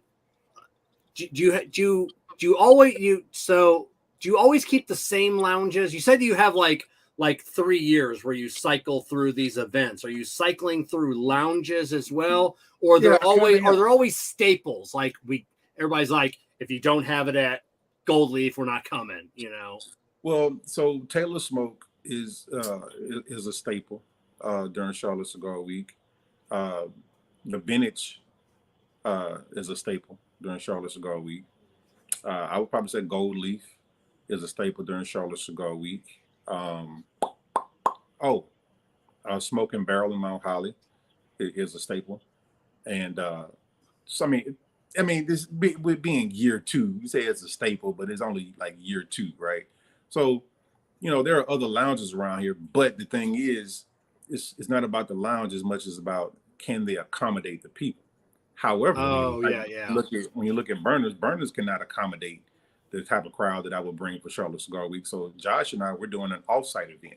So those are also some things that I'm looking into for like next year and subsequent years, is doing off-site events, but still partnering with the lounge. Oh, okay. That makes sense. Yeah. Is there anything you wanted to do this year that you weren't able to that maybe you're going to look into next year? No. Because great answer. See, here's the thing with some people who don't really know me or really know a lot about Charlotte Cigar Week don't understand. It takes I spent about 9 months on Charlotte Cigar Week, from thinking, planning, executing, advertising, all of that stuff. It takes up an enormous amount of my time. It's like 9 months out of the year having a second full-time job, right? And there are, I take copious amounts of notes about things that I want to do, right? And I'm anal retentive about certain things, because like I'll look at this list 50 million different times. You know what I was saying about, don't measure once and cut twice. You want to measure twice and cut once. Right. I will measure about 10 to 15 times before I ever cut. And so I'll go back and I'll look at the list maybe a final time, like, okay, not going to do that. I'll put that off to next year, or maybe I just won't ever do that at all. Like, these are all the things that I'm definitely going to do. I'm going to focus all my energy on this. So this year, there's absolutely nothing that I want to do that I didn't do. Last year that was the case with Kiss, but I'm doing that this year. What about manufacturers? Are they lining up like, hey, we heard about this, last year, we got to be involved. You got to get us in. So I wouldn't say that they're lining up. That'd be a very cocky thing for me to say. They're not lining up, because, like I said, there are certain brands that I'm always going to partner with. Like Carolina Blue, will always be a part of Charlotte Cigar Week. Period, point blank, not up for debate. That's my guy, Chris. He makes great cigars. He will always be a part of Charlotte Cigar Week. There are other brands that I would like to partner with. Like, for the past, so this year and last year, Protocol, Juan has been a part of Charlotte Cigar Week. Amendola has been a part of Charlotte Cigar Week. HVC has been a part of Charlotte Cigar Week. Placentia has been a part of Charlotte Cigar Week. Would I like to get Fuente involved? Of course. Would I like to get Davidoff involved? Of course. But I'm not really pushing that envelope, so to speak. It's like these are probably manufacturers that I'll probably think about doing next year or year after that, or maybe year 5 or something like that. But I do like to try to mix it up with manufacturers because I'm a big boutique guy, right? And there are certain brands that I try to partner with. Like I'll tell you guys this. This is a part of my secret sauce. So I have 19. They're getting 19 cigars. So out of those 19, you take away the 5 in the dinner. You take away Aganorsa and Placencia, and you're left with about 12 cigars in their VIP pack. This is what I do. In the case of let's say Protocol, right? One wants to be a vendor. Great. So I say, Juan, like, okay, I need something from you. I need you to give me a cigar to give to my VIPs if I'm going to make you a vendor, right? Carolina Blue does the same thing. Carolina Blue has an event. Chris sponsors my commemorative cigar. The commemorative cigar is something that he allows me to conceptually blend every year and use it as a VIP cigar. HVC. I had an HVC event last year. Rainier didn't come. But I had cigars from him that I gave to my VIPs, and he had an event. So basically, that's what I do. If you're going to be a vendor, give me something to give my VIPs. If I can't get you on the schedule to be a vendor this year, what I do is I put you off to next year, and I won't ask you for anything, right? So that's kind of like what happened with Placencia. So last year, Placencia was a sponsor, but they didn't have an event because by the time they became a sponsor, all my vendor spaces were full. So this year, they're a vendor, right? And I'm buying cigars from them. So okay, I try to make it fair to where, like, if you're giving me something, let me do something in return for you to put money in your company's pocket. Right. I have two questions. Are there vendors that do like other things like cigar accessories or like clothing and stuff? Okay. Yeah. So Saturday at the Little Vendor Fest, I have this thing called the Vendor Village, where I have Fat Ash and Fedora Design. She does the custom brims out of Atlanta. She's coming up. Nice. I've got a new guy, Cigar Mafia. I got Tommy, who's over at Burners. He started this brand called Cigar Mafia, and it freaking blew up. He can't keep shit in stock. He got this dope little a logo or whatnot. So yeah, I have lots of different brands, like clothing brands. I've got what is that? Why am I missing it right now? Select Draw, who does the pokers. He's going to be a vendor. But what I also do for them is, in addition to the Vendor Village, where I have everybody, I try to give each one of them a solo event. So in addition to, every event partnering with one particular cigar brand, I also have one particular vendor, a non-cigar related vendor, where they can, have a captive audience. Right. And then my second question was, do you try to bring in just local brands that aren't like big named, or just is it sort of someone who's already been a little bit of established? Well, no, there's really no rhyme or reason to it. It's really just after I make the announcement about vendors or whatnot, whoever the first ones that come and fill up the spaces, that's it. Okay. Cool. Now at these events for people that like the Protocol event, the Drew Estate event, Aganorsa, at these lounges, I know, like I said, people, obviously they're lounges, so they can buy everything. Will there be like special? So like Protocol, will they have like a table set up where you can get deals on Protocol, Aganorsa, Drew Estate? Yep. Okay. Yeah, so every last one of them, they treat it like a cigar event that they would, proposition a lounge to come do. It'd be the same thing. They will run deals. Like I think Protocol is going to be doing some 3-in-1s. Oh, okay. And see, and what I do is I talk to each one of them, try to find out what it is they're going to do, because the thing that I'm trying to impress upon them is this: I have VIPs coming, general public people coming, and these people are going to be coming to all these events. Don't do something so extravagant, like we're only doing 5-in-1s or something like that. Like, okay, if you have it, fine, but let your focus be on these 3-packs, because what we found out is that 3-packs move. Mm-hmm. You know what I mean? And just make them a nice price, because again, people are going to be spending money at the lounges or whatnot. You want to make sure that of course they're going to get the piece of the pie, but you don't you don't want to just make it so, like I said, outlandish to where, like, okay, they're not going to be able to go buy some other vendors, cigar brand or whatnot, because they spend so much money on yours. Oh, yeah, Kerr, you've been to events. Same as us. Like I said, sometimes it's tough when you go to an event and then it's like, hey, you got to buy a box, or you got to buy 15 cigars and you get these 3 for free. Nah. That's always tough. I like the 3-packs. Kerr, you have your website. I'm sure I see you sell a lot of 2-packs, 3-packs, 5-packs. Yep. So. Yeah, especially if you have a core line like my core line. I do the core 4. It's a 4-pack. It makes it real simple, affordable. And like you said, when you do these events, if there's a caveat to it where if you buy these, you get this, it's just real easy. They're not going to break the bank. They can move on to the next brand and have a really nice experience and a big bag of cigars that didn't break the bank. Yeah. I remember like last year at the I had this event called Amiamo Fumati, which basically is Italian for "we love to smoke," and that was with Jeff Amendola. Well, I was standing in the front of the vintage, right there by the cigar, by the humidor. Anybody that came and tried to go to the humidor, I said, "Hey, go see Jeff for your cigars," because he had a table over there by the bar where he was hand rolling cigars and he was selling cigars. This one, as a matter of fact, was a hit. The Sumatra Cannoli. Oh man, people absolutely love that. Oh cigar. Yeah. So Jeff. I think Jeff damn near was sold out of the cigars. I think he probably sold like 225 cigars at night. Yeah. Oh wow.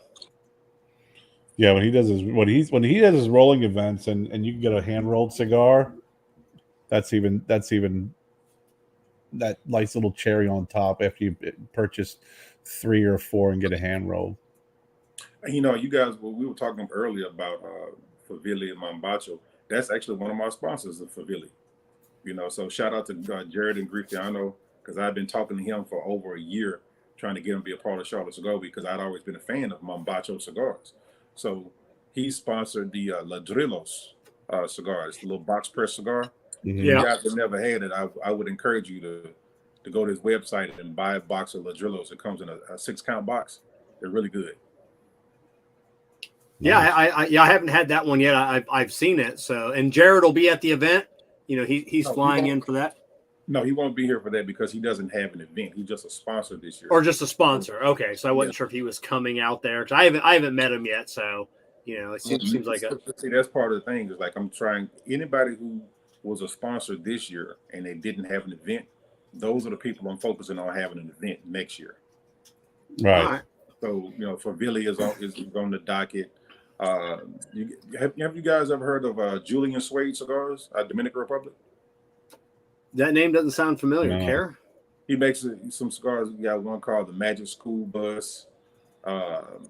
He's got quite a few cigars. He has some really good cigars at Dominican Republic. He has some very unique blends, and so he's a sponsor this year. So he's somebody who's he's on the docket next year to be an event vendor. So it sounds like you even after 6 days you don't have enough time, and all these vendors. What about adding a second event during the year? No, absolutely not. Absolutely not. This is a massive undertaking of time and resources and just energy for me to do Charlotte Cigar Week, because I try my best to as I said before, do a whole lot of measuring before I ever cut. There's going to be some things that I'm probably going to miss. Of course, I'm human, but I try my best to, have copious notes and things on a schedule. Like, for instance, on Thursday at the Vintage, that's going to be a packed event so far as what's going on. There's something going on every hour on the hour, right? So logistically, I need people to follow my instructions, right? Whether the guests, but especially the vendors, like from 12 to 1, that's cocktail hour, right? The Vintage is doing a cocktail with Flor de Caña rum. From at 1 o'clock, we've got Placencia. So Wayne Clark is going to be doing the Placencia event from 1 to 2. Then from 2 to 3, you've got Flor de Caña doing their master class. From 3 to 4, I have a local wealth management company that's coming in and do a presentation, but they're also sponsoring a VIP happy hour, where he's going to spend like $500 at the bar on nothing but Flor de Caña cocktails that the Vintage is creating. And, then from 4 to 5, got something else going on where I'm doing, for all my coffee lovers, I'll be out there showing you how to make a Cafe Cubano. So it's lots of different things that happen, and they have to happen, on time. Because one thing I hate about going to anybody's event, I hate for things to be late. I hate for things to look haphazard. I don't like that. So I keep that in mind. Like, I don't want people coming to Charlotte Cigar Week to feel like, oh, this doesn't look well organized. This looks like it's haphazard. I try to be as professional as I can with it. That's great. Well, Kev, you stole my last question early on, which I was very curious on these different events and the specials that all of the folks can enjoy, even if they're not VIPs, which is fantastic to hear. That not only you're going to have the VIP section, but the average person, I say the average person, the non-VIPs can come into these different events that are being conducted at the lounges and still enjoy specials that are being run by the by the different brands that are going to be featured. I think that's great. Oh, exactly. And then obviously anybody listening that wants to come, that's maybe going to spend a couple of days up there. Like some of these events, 12 to 5, 7 to 9, like the Gold Leaf, so the event 7 to 9. Obviously the event that's 7 to 9 is VIP only. That's in the tent, right? That's in the tent. Oh, that's in the tent. So yeah. The general public event goes from 7 to 2. Oh, okay. So I'm saying all these lounges, they're all open during the day. So people, definitely hit up these lounges, beforehand as well. It's not like you have to be at these lounges at these certain times. And then, I'm sure there's tons of other lounges in the area. So definitely in 6, if you come up for 6 days, you're gonna smoke a lot of cigars. Oh yeah. My VIP is coming up. They're going to be smoked out by the end of the week. But the thing is that the thing that's different this year from last year is that last year when I was asking companies for to donate some cigars for my VIPs, I wasn't very particular. I said just give me whatever it is, blah blah blah blah blah. And what I figured out is this: if you don't ask for much, you don't get much, right? Yeah. So I got I had a bunch of 60 ring gauge cigars, and for the mass majority of my VIPs who come, they don't smoke 60 ring gauge cigars. And I actually have a lot of women. But half of my VIPs are women. Oh wow! Wow, that's awesome. Yeah, half of my VIPs are women. Because there's like this year when I was selling tickets, there was at one point during the week, like matter of fact, for a whole week, 90% of the tickets that had been sold were to women. The guys had to catch up.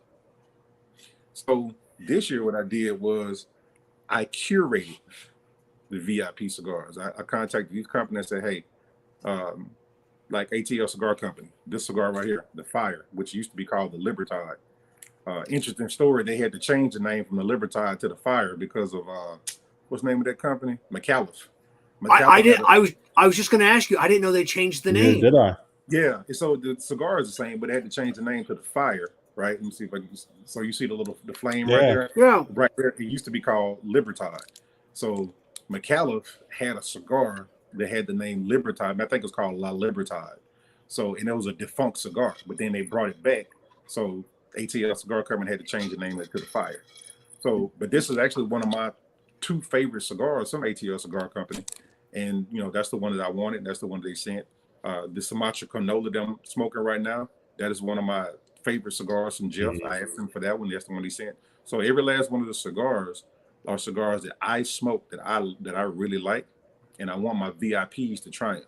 One thing that I figured out, I don't know if it's true or you 2 guys or Jess, but a lot of people tend to smoke Maduro wrapped cigars, right?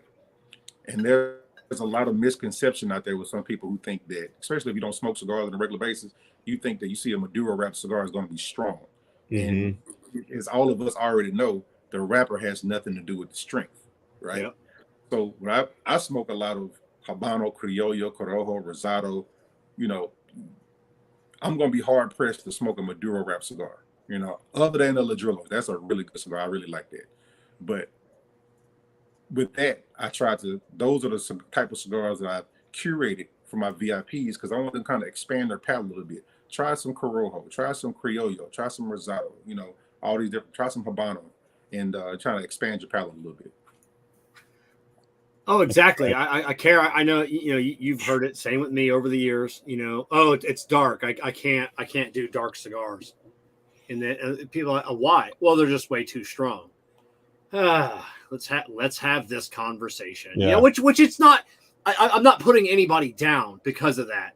It's just like, man, it's like it's 2023. You know, we kind of forget that there are newer cigar smokers out there.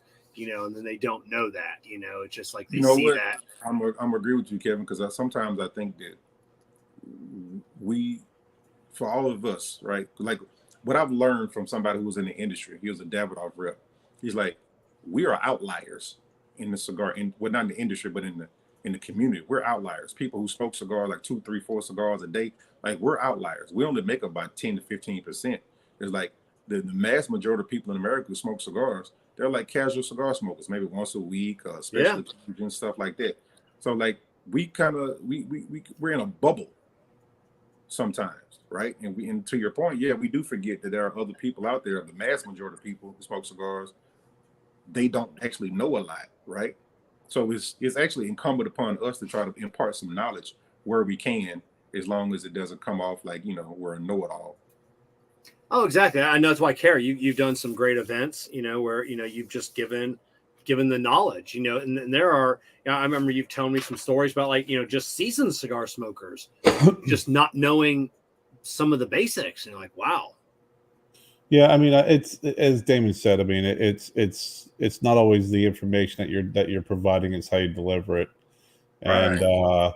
You know, when it's interactive and you're asking questions, you can make someone feel like they're being informed without them feeling like they're being talked down to.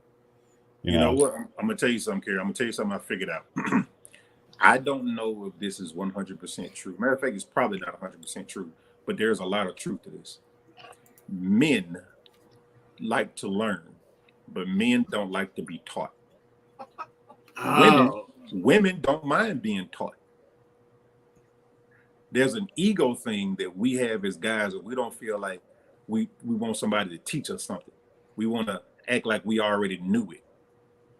But women, for the most part, at least the women who come to Charlotte Cigar Week, man, they love being taught new things, right? And they have no problem saying like, hey, I learned this at Charlotte Cigar Week. You know, Terrence Riley taught me the whole thing about the Edgar North experience. Wayne Clark taught me the whole thing about the seed of smoke and what makes Placencia cigars so special.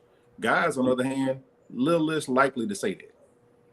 Jessica, what's the one thing that you learned from Kevin? Yeah. Yeah, let's we're gonna dance around that subject too. Who's doing the dancing now? Yeah, that's it. I'm sorry, Jessica. I don't mean to poke. Poke the bear, you know. And Damon, have you found out? You know, because I've seen it. Jessica and I have seen it. You know, one of our eye-opening experiences when we did Black Smoke Miami a couple years ago, it's probably like 5 years ago. But women cigar smokers seem to branch out. They seem to smoke a lot more than guys do. They do. They do. I know lots of women who, they just to your point, they branch out. They'll smoke a lot of different people's stuff, right? But I will say this: there's a certain group of those women I'm talking about. They've probably been smoking cigars 5 years or less. So I remember, like, I've been smoking cigars this year 16 years. I remember in my first 5 years, I was doing basically the same thing. I was going around the humidor. I was trying a whole lot of different stuff. Like when I first started smoking cigars, I was smoking Alec Bradley, Rocky Patel. I was smoking the Padron 2000 series, just lots of different things, right? Some Fuente. And then I settled into boutique. And then I found my palate. I found what I like. So every cigar that I smoke now, I don't really branch out that much. I keep a certain rotation of cigars, maybe 7 to 10 cigars that I smoke all the time. Will I smoke something new? Of course. But when I want to smoke something that I know I'm going to like. I don't want some experiment when I'm in the mood to have a cigar. I have said that same thing a 1,000 times. When I'm in the mood for a cigar, I don't want to guess whether, because if I'm in the mood for a cigar and I only have 90 minutes or 2 hours, I want to know what I'm smoking is going to be good. Yep. I don't want to experiment with something new. Jessica's got her humidor. It's an 800 count humidor. She's got 37 different brands in there. I have my big humidor. It's got 3,000 cigars with 12 manufacturers. That's it, so, but yeah, she definitely branches out a lot more than me. And then Kerr just smokes all of his own stuff and doesn't make any money. Hey, Jessica. Yes. Jessica, how long you been smoking cigars? Consistently, probably like 6 or 7 years now. Okay, so she's right there in that kind of, I say about 5 years or less, but she's not too far off, right? Yeah. Smoking cigars consistent. So you're probably still in that range of where you want to try new stuff. You're trying to find, certain cigars that you want to put in your rotation. I love cigars that I may never get again. For me, it's literally just about enjoying the tobacco, enjoying the experience. I don't necessarily like fangirl or over anything. Like I like certain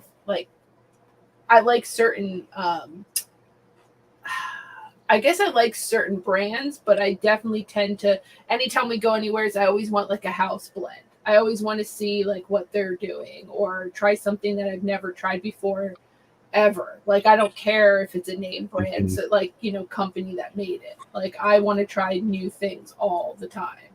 And Kevin is a creature of habit and he's boring. To me, it's boring. Like, you gotta try different things. He's like afraid, I think, to maybe not like it or whatever. But if you don't try it, you don't know. But see, I understand Kevin's point, though.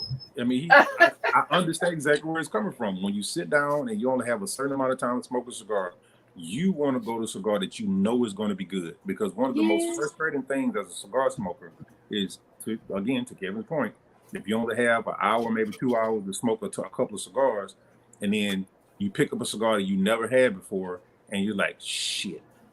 You get in that first third, get half, and then you kind of muscle your way through the first half, and you're like, I hate this damn cigar. Yeah. That's it. It depends on the moment, though, too. It depends on the moment, too, right? Like, I'm like Jess. I like to smoke a lot of different cigars and try them. But, like, if I start my day and I know it's going to be a busy day, I want to start my day off right. So I'm going to go to a cigar that I know is going to treat me right and is going to taste good and isn't going to piss me off or frustrate me before a busy day. Or if it was a good meal, I want to go to something that's relying on. But there is a time and a place to try new stuff, because I'm like you, Jess. I traveled around. I love to search. I definitely feel like I have my go-to cigars. I mean, how could I not? Right. But I definitely agree. I think it is a time and a place type of thing. Like, okay, if I'm on vacation, yes, I want to enjoy and have a nice cigar, but I also want to be adventurous and try something new. Yep. Yeah, and Jessica has taught me a lot. On a like, I never, without Jessica, I never would have tried Amendola. I never would have tried ATL. Eventually I would have. who makes the War Witch? That's a great company. Oh, that's Black Star Line. Yeah, Black Star. I never would have tried Black Star Line. Oh, I'm all about their Black Star Line and ATL. Two. I mean, I say it's overstatement, but I owe her my life for introducing me to those two fantastic, among the other 100 other boutiques that she says she forces me to smoke sometimes. She hands me like, smoke this, and then I'm like, oh my god, this is amazing. Like Stolen Throne Cigars, like hands down some of my favorite cigars. Yeah. I've never had that brand before. Oh, you got to get on it. So oh my god, so good. But yeah, I'm gonna tell y'all what's in my rotation, right? So the Amendola Sumatra Cannoli, just so you kind of have an understanding like what I smoke. The Amendola Sumatra Cannoli, the ATL Fire, the Carolina Blue Box Press Nicaraguan Habano, anything by Aladino. Yeah. The only Fuente that I really smoke on any consistent basis is the Casa Cuba in a Corona or a Robusto. Nothing bigger than a Robusto. I would, let me see, Eroa. I'll probably say the 20-year natural, and he's got a couple other ones that I smoke. I just can't remember the names of them, but I mean, you really can't go wrong with Eroa tobacco, whether it's Aladino or without a doubt. What else? Oh, Aganorsa, the Aganorsa Corojo. The Warped 1988 and the Flor de Valle and the Skyflower, Flor de Valle, and the damn Cloud Hopper. I love Warped cigars. Absolutely love them. I just smoked one yesterday. Yeah, you smoked the Hacienda or something, whatever that one was yesterday. Great cigar. Kerr, what has been in your lineup lately outside of Stogie Road cigars? You know, Southern Draw. Been enjoying some Southern Draw, and I've been just that Rose of Sharon is a good ass cigar. Yeah. I've been. We got a box of the Room 101, the Farce, the Robustos. I can't get it. It's such a freaking great cigar. I mean, smoking the shit out of it. I smoked last night for the first time the Room 101 13th anniversary that Matt gave me a couple weeks ago. And, people always joke and they say, the cigar is a finger burner. That burnt the shit out of my fingers at one point. That 13th anniversary is the single best cigar Room 101 has ever produced. Yeah. Really? Period. That cigar blew me away. Yeah. I love Matt Booth. But wait. Put a pin in it. So hold on for a second. Yeah. So, all right. I don't want to turn this into a hot topic. So when I lived in Nashville, Tennessee, it was years ago, and I got turned on to Room 101. Somebody in the lounge, matter of fact, it was Bill Me Cigar and Gifts, where I always buy my cigars there. Shout out to them because they have Bill Me Cigar and Gifts has probably the best humidor in all of Nashville, Tennessee. But they got turned on to Room 101. This was back, well, of course, when Matt was with Davidoff, right? Okay. Yep. I fell in love with his cigars because they taste different than any other cigar I'd ever had, and it was different, good. From the Master Collection, the Ruma, the Johnny Tobacco Night, I love those cigars, right? This is my issue, and I know that it's about the tobacco, right? It's not about Matt, it's about the tobacco. When he left, when he came back, of course, he's not using the same tobacco. He's using other people's tobacco, different manufacturers. I'm not a fan of Room 101 anymore because now they don't taste as special as they did before. Matt's a really good friend of mine. I'm going to agree. 99% of all the Room 101 in my humidors, and I probably have maybe 300 Room 101 cigars. They're all vintage Room 101. Nothing I have is anything less than 5 years old. So I have a box of the original Darumas, the originals. They are it's mind bending. Fantastic. And then his new stuff, I've admitted to him, it's hit and miss. Some of them I like, some of them I don't like. Yeah, it is what it is. I love his Viaje with me. Viaje is hit or miss with me. Viaje, I honestly, Andrew or Andre Farkas, I mean, he seems like a really cool guy. I almost don't smoke the cigars anymore just because I don't know what I'm gonna get. I don't know if I'm gonna get that good one, if I'm gonna get the bad one. So I kind of shy away from, any of the new stuff, like the Viaje that I know that I love. That's what I smoke. So I really don't delve into the new ones. What about you, Kerr? I know you've smoked a few Viajes. I mean, it's been a hit or miss. I mean, I've had some great cigars by them, and I've had some that were just Okay. Well, no, I've actually had some where it was just pure ammonia, and it was not aged. It just was not curated the tobacco. So to the point where it made me sick. I mean, but again, it sucks when that happens, especially when you're I wouldn't call them a smaller brand, but that's why Fuente always said you can't rush the hands of time when it comes to cigars. So always. So you brought up Fuente. I want to ask all of y'all, just include. I want to ask y'all a question, right? I mean, I'm expecting different answers. Which would you rather have? A master chef with okay ingredients, or an okay chef with top-notch ingredients? An okay chef with top-notch ingredients. Yeah. I'd rather have a master chef with okay ingredients. What about you, Kevin? I would rather have that one's a tough, because I know. At least with a master chef with okay ingredients, you're going to get a top-notch cigar. You're going to get a cigar that's going to burn, draw, and the construction is going to be flawless. So yeah. So what about the taste? Because see, here's the thing, right? I know. So you can gather why I'm asking this question, because master blender with okay tobacco, and versus a decent master blender with top-notch tobacco, right? So to your point, yeah, with a master blender you're going to get flawless construction, draw, all of that kind of stuff, right? But what about the flavor? I think that, in my opinion, the master blender with okay tobacco is going to be able to create a blend that's going to taste well. If you have someone who's an okay blender with great tobacco, sometimes they may not know what they have. Yeah, and I look at the overall experience of my 90 minutes to 2 hours. A master blender that's a master in his craft is going to give me 90 minutes of a perfect cigar. If the taste isn't that fantastic, at least I'm going to have 90 minutes of enjoyment in that cigar. No touch-ups, no burn issues, no draw issues, no tunneling.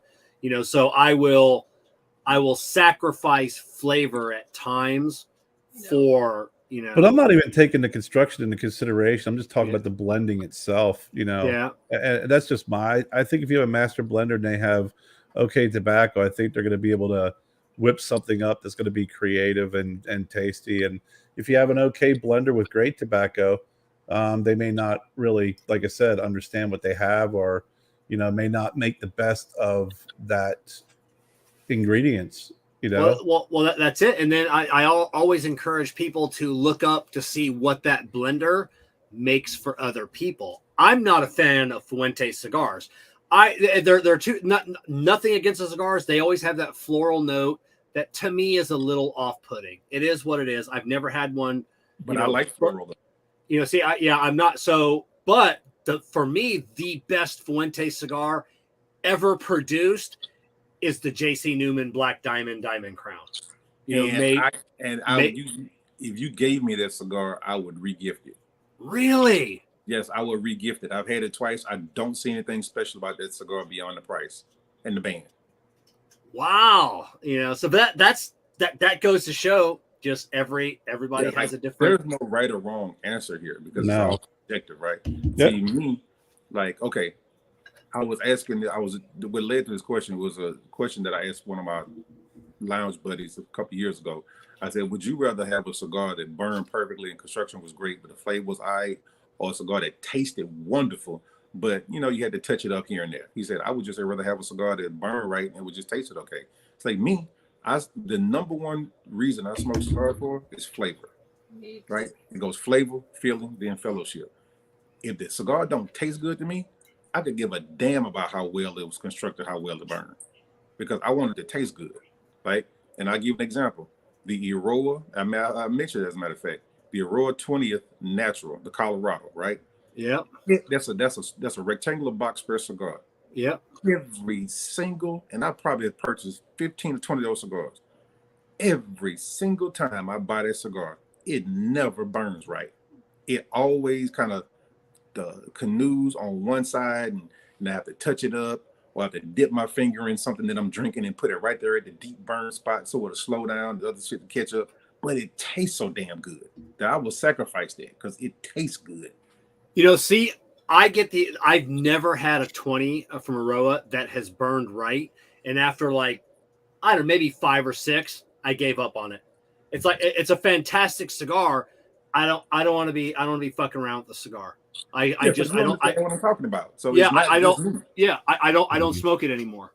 Just because I don't want to mess with it. You know, I'd rather have. I mean, if you had a cigar that really was just struggling, then yeah, I can see that. But I mean, a little bit of a wonky burn, big fun. No, I think that cigar is a little bit more of a wonky. Not that one, but I'm saying, like, in general. And that cigar is not a very big cigar.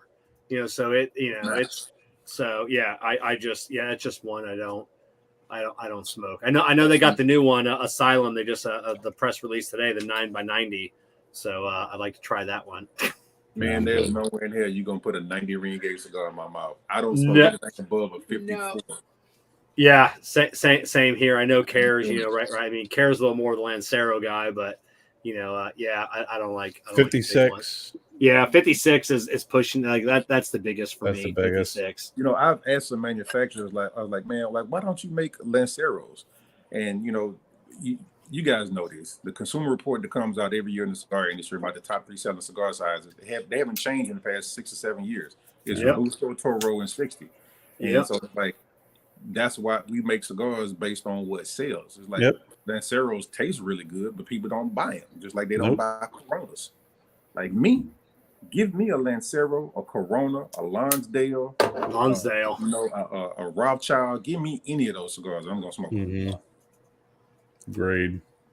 Agreed. Well, Damon, it's been over 2 hours. God almighty. Wow. It seems like 10 minutes. I know you say that. I look up at the clock. I'm like, oh my God, it's been 2 hours, 12 minutes. Man, we want to be thank you fair, guys for having me on. I did want to make not a retraction, but more of an addendum. In my rotation, I forgot the HVC Cero Natural. That is an absolutely wonderful cigar. It's just that you can't really find, their HVC is not very prevalent right here in the show. So I can't really find it as much. But when I find it, I smoke it because I love it. And also the HVC Series A. That if you haven't had that, that was the very first HV I ever had was the Series A, and that was like 6 months ago. Like, was my first. That was a great cigar. Wow. Kevin, I want to give a shout out to all of my not necessarily by name because it's too many, but I want to shout out to all of my vendors and all of my sponsors who are participating in Charlotte Cigar Week. I'm the creator and curator, but Charlotte Cigar Week would be nothing without my vendors and my sponsors, and of course the wonderful team of ambassadors that I have. So shout out to all of my ambassadors. I've got, you guys probably know some of my ambassadors too. I got 2 in Arizona, Kiyaki and Maddie. Maddie is actually in the cigar industry. She's a boutique rep. She's a boutique cigar rep now. Right in the Charlotte area, we've got myself, we got Tony, we got Jessica, we got Heather. In the DMV area, we've got Kai, and then you got Sergio, who does our Cigars podcast. He's up in the Virginia area. Then in North Carolina and South Carolina, we've got 7 and CC. In Atlanta, I've got Rob, and in Nashville, I got my homegirl Jamekia. So I have a great team of people around me who helped me to put on Charlotte Cigar Week. So, and you've got which I saw on your website, Anya. Oh, did I forget Anya? Yeah, Anya, she's down. Anya. She's down in our area. How the hell did I forget Anya? That's my homegirl. Yeah, Anya. Because matter of fact, yeah. So I was going by where they lived, and she just moved to McCaysville, Georgia. So yeah, Anya. Yeah, I just I've been friends with Anya for maybe less than a year. Right when she got her eye patch, and then I thought that was like the coolest thing. I'm like, oh my gosh, she's got an eye patch. That's awesome. And then I didn't know she had like an issue, like an eye injury. And then she stopped wearing it, and I wanted to reach out and like, I would go back to the eye patch. Like that's just like that's a thing, like that's how I'm just saying. Yeah, I call her. She's a meme. She's my personal meme midget. Yeah. Oh my god, that's great. Kevin, did you have any more questions for this evening? No, I think that's it. Definitely, Damon, thank you for coming on. Everybody, in the video description down below, or if you're listening to this on the podcast, in the podcast description, charlottecigarweek.com. You can definitely look up. Like I said, like we talked about during the show. If you want to know about immediate things that are going on, just follow Charlotte Cigar Week on Instagram, because anything's going on, I post it there first, and then I put it over on the website. Yeah, that link for the Instagram link is in the video description below. So if you don't remember any of these links, they're all in the video description. So you don't have to remember them. Just click on them. It'll take you right there. It's real simple. Charlotte Cigar Week. That's it. That's it. Well, Damon, it's good seeing you again, and thanks for joining us. The 25th, Tuesday.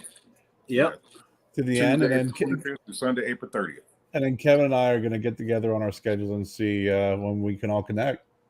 Yeah, because Kevin, I want you to because you're a raffle sponsor, so I want you to be at the event because I want you to do the raffle. Right on. I'll be bringing some cigars. We've got one I'm smoking tonight. My second cigar is a Trash Panda cigar exclusive. It's not even for sale yet. I'm still going through. We're letting them rest, but I'll be Who made some. That'll be a Sinistro. Oh, Sinistro. Okay. Sinistro's out of California, right? Yeah, out of California, rolling at La Aurora down in the DR. Okay. Cool. So yeah, so we'll be giving some of those away as well as some of our paraphernalia. Man, I'm gonna tell you right now. This where is it? I got it right here in my little case. This sucker right here, one of the best damn accessories. Brilliant. I keep it. I absolutely love it. Oh, thank you very much. How many did you press? Oh yeah, I just put together. Yeah, a lot of people don't know. Like every single one of those is touched by Jessica and I. I just assembled a couple thousand of them yesterday. Jessica will be packaging them up this week. So yeah, those are all we're very, very proud of those. Well, you do great work, man. It's one. That's a tool that every single cigar lounge and shop should have in their arsenal. Mm-hmm. Because I agree. I get tired of going to cigar lounge and say, "Hey, can you bleed my lighter?" And they'll take a small what you call it, a precision flathead screwdriver, and they're sticking out like, man, you need a bleeder from Cigar Prop. Yeah. Oh yeah, yeah. So we definitely appreciate the kind words, man. You should put together like a little sales booklet that just has that merchandise in it, and just start sending them out to cigar shops and tell them to order in bulk or something. Our problem is we can't keep up with supply as it is. Like the demand is outpacing the supply, and it's like anything else. Like Kerr knows, being a boutique cigar maker, we can't afford to buy 20,000, 30,000 of anything. So we buy smaller inventories. We just don't have enough hands. And then they're just gone. Because I refuse to outsource them, so everything is made here in Florida, from the manufacturing to the anodizing to the assembly. So maybe one day I'll get a team together and be able to make enough of them. Yeah. One day. I support that. It is, like I said, it's one of the best cigar accessories that I have. And I lost it. Or I thought I lost it for a minute, and I was pissed. Yeah, I misplaced mine too, and I was a little mad. And I was like, I can't go back to using a pen. Yeah, a pen or But I'll tell you right now, this isn't one of my sponsors this year, but this is a company who sponsored me before, right here. I can't read. Yeah, I've heard of them. Yeah. So the name of the company is called Perfect Cigar Solutions. Perfect without you. And so he's got the perfect pack that you can put all your cigar accessories in. But the thing that really kind of put him on the map was this cigar draw poker that I've got right here. This, truth be told, I do not have to use a cigar draw poker often. But yeah, same here. When I do need one, this is the absolute best on the market. Like a lot of those, see the things looks like a wand. Well, yeah. See what it is like it looks like a screw on the end, kind of, but with the end cut off, right? So, like a lot of those, like nubbers or draw pokers or whatever, there's it basically looks like this all the way down, right? Yeah. You stick it in the barrel of the cigar, right, to kind of loosen it up, but that really fucks up the cigar because it pushes the tobacco out. Then it can crack the wrapper, and then when you start lighting it, it starts burning concave instead of convex. Yeah. So this, what you do is you put it in the head of the cigar, you twist it, and you pull out just a little bit of tobacco, and that loosens up the draw perfectly. Huh. Perfect. Yeah, perfect. No pun intended. No pun intended. So, right on. So, Damon, thank you for coming on, spending a couple hours of your Monday night with us. I appreciate it, man. Thanks for having me on, and I hope to see you guys at Charlotte Cigar Week sometime. Yes, sir. You definitely will, man. You have a good night. All right, David, take care. Bye. I do want to say though, I can never find a bleed tool when I need one, and then I see a whole basket full that we're selling, and I'm very tempted a lot of times to use it. Yeah, but then I'm like, I can't use it because we got to sell it. There have been times where I have sold a bleed tool that has been used once. You had to test it. So same here. I'm like, let me just test this one out. And Jessica, before we move on, let's hear a word from our. Well, everybody start typing in the word cigar. Yes, start typing in the word cigar. But before we move on, let's hear a word from our show sponsor, Corona Cigar.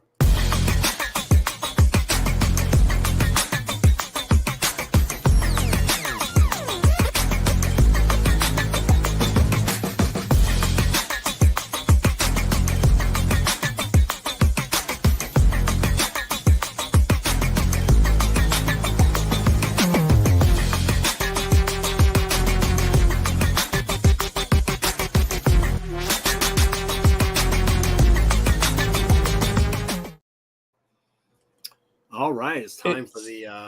Oh, go ahead. No, Kerr's the host. I forgot. No, I mean, no. Don't care. You can grab the wheel. It's okay. Nope. Because and I know, and everyone know it's time. It's now time.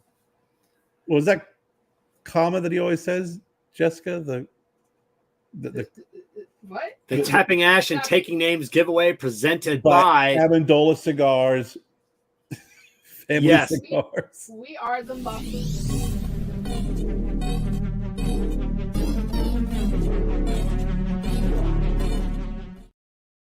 And the latest batch of Amendola cigars for the giveaway have not arrived yet. So tonight we're giving away cigars from Illusione Cigars. Right. They did give us a couple of this is the Cigares Privé. This is the TAA exclusive. I think this is from 2019.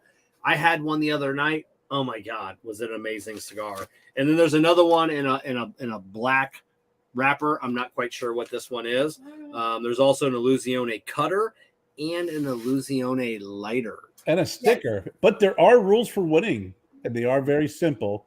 You cannot have one in a current or previous month. So, Kevin, you know who can't win tonight? I do. Nalesnia? Yeah. Corey Suarez, Roger Frazier, and Ben Irwin. I am sorry, Nalez. Tonight we're giving away what Kevin just said. So all right. So let's share it and let's 24 it was the comma that Kevin said that it was it a collated comma, or when he made that That was the Dan Grillo. Dan Grillo. So Dan, send me an email, Kevin at cigarprop.com, and I will get you your prize pack out. The Oxford comma. Oxford comma. That's what it was. Yeah. Oxford comma. So did you get that name, Jessica? Dave Gorillo. Okay, Dave good. Grillo, Because I already forgot it. Oh my gosh. So great show tonight, but next week we welcome Casey from Crux Cigars to the show. So please make sure you are following Cigar Prop, producer Jessica, and Kerr Viajante of Stogie Road Cigars on all the social media. As Kevin always says, links are below in the show notes. Also in the show notes are the social media links for our guest tonight, as well as all of our partners that make this show happen each and every week. So once again, I want to thank you, JC Newman Cigars, CigarMedics, Amendola Cigars, We Are the Muscle, Jake Wyatt Cigars, Illusione Cigars, deep in flavor, deep in your mind, K by Karen Berger Cigars, Corona Cigars, and of course, Drew Estate and Experienced Acid. Kevin, take us away. So Aganorsa has the flex. So when we say, we are the muscle, we can't do this because that's an Aganorsa thing. I'm not allowed to do that anymore. It's called the Aganorsa flex. What do you mean? You can't do that anymore. We can't. It's Aganorsa. No. So we are. No. You could do twin. We are the muscle. No. I don't know. We are the muscle. I didn't get a cease and desist. Yeah, exactly. I will go on record saying that's you it. Do Quentin, the hell you want. Go Buckeyes, Quentin. So yes. What do we got tonight? I'm going to kick it back to what I said a little bit ago. Like I said, I know I am a creature of habit. I smoke the same cigars or the same like dozen or so blends that I go.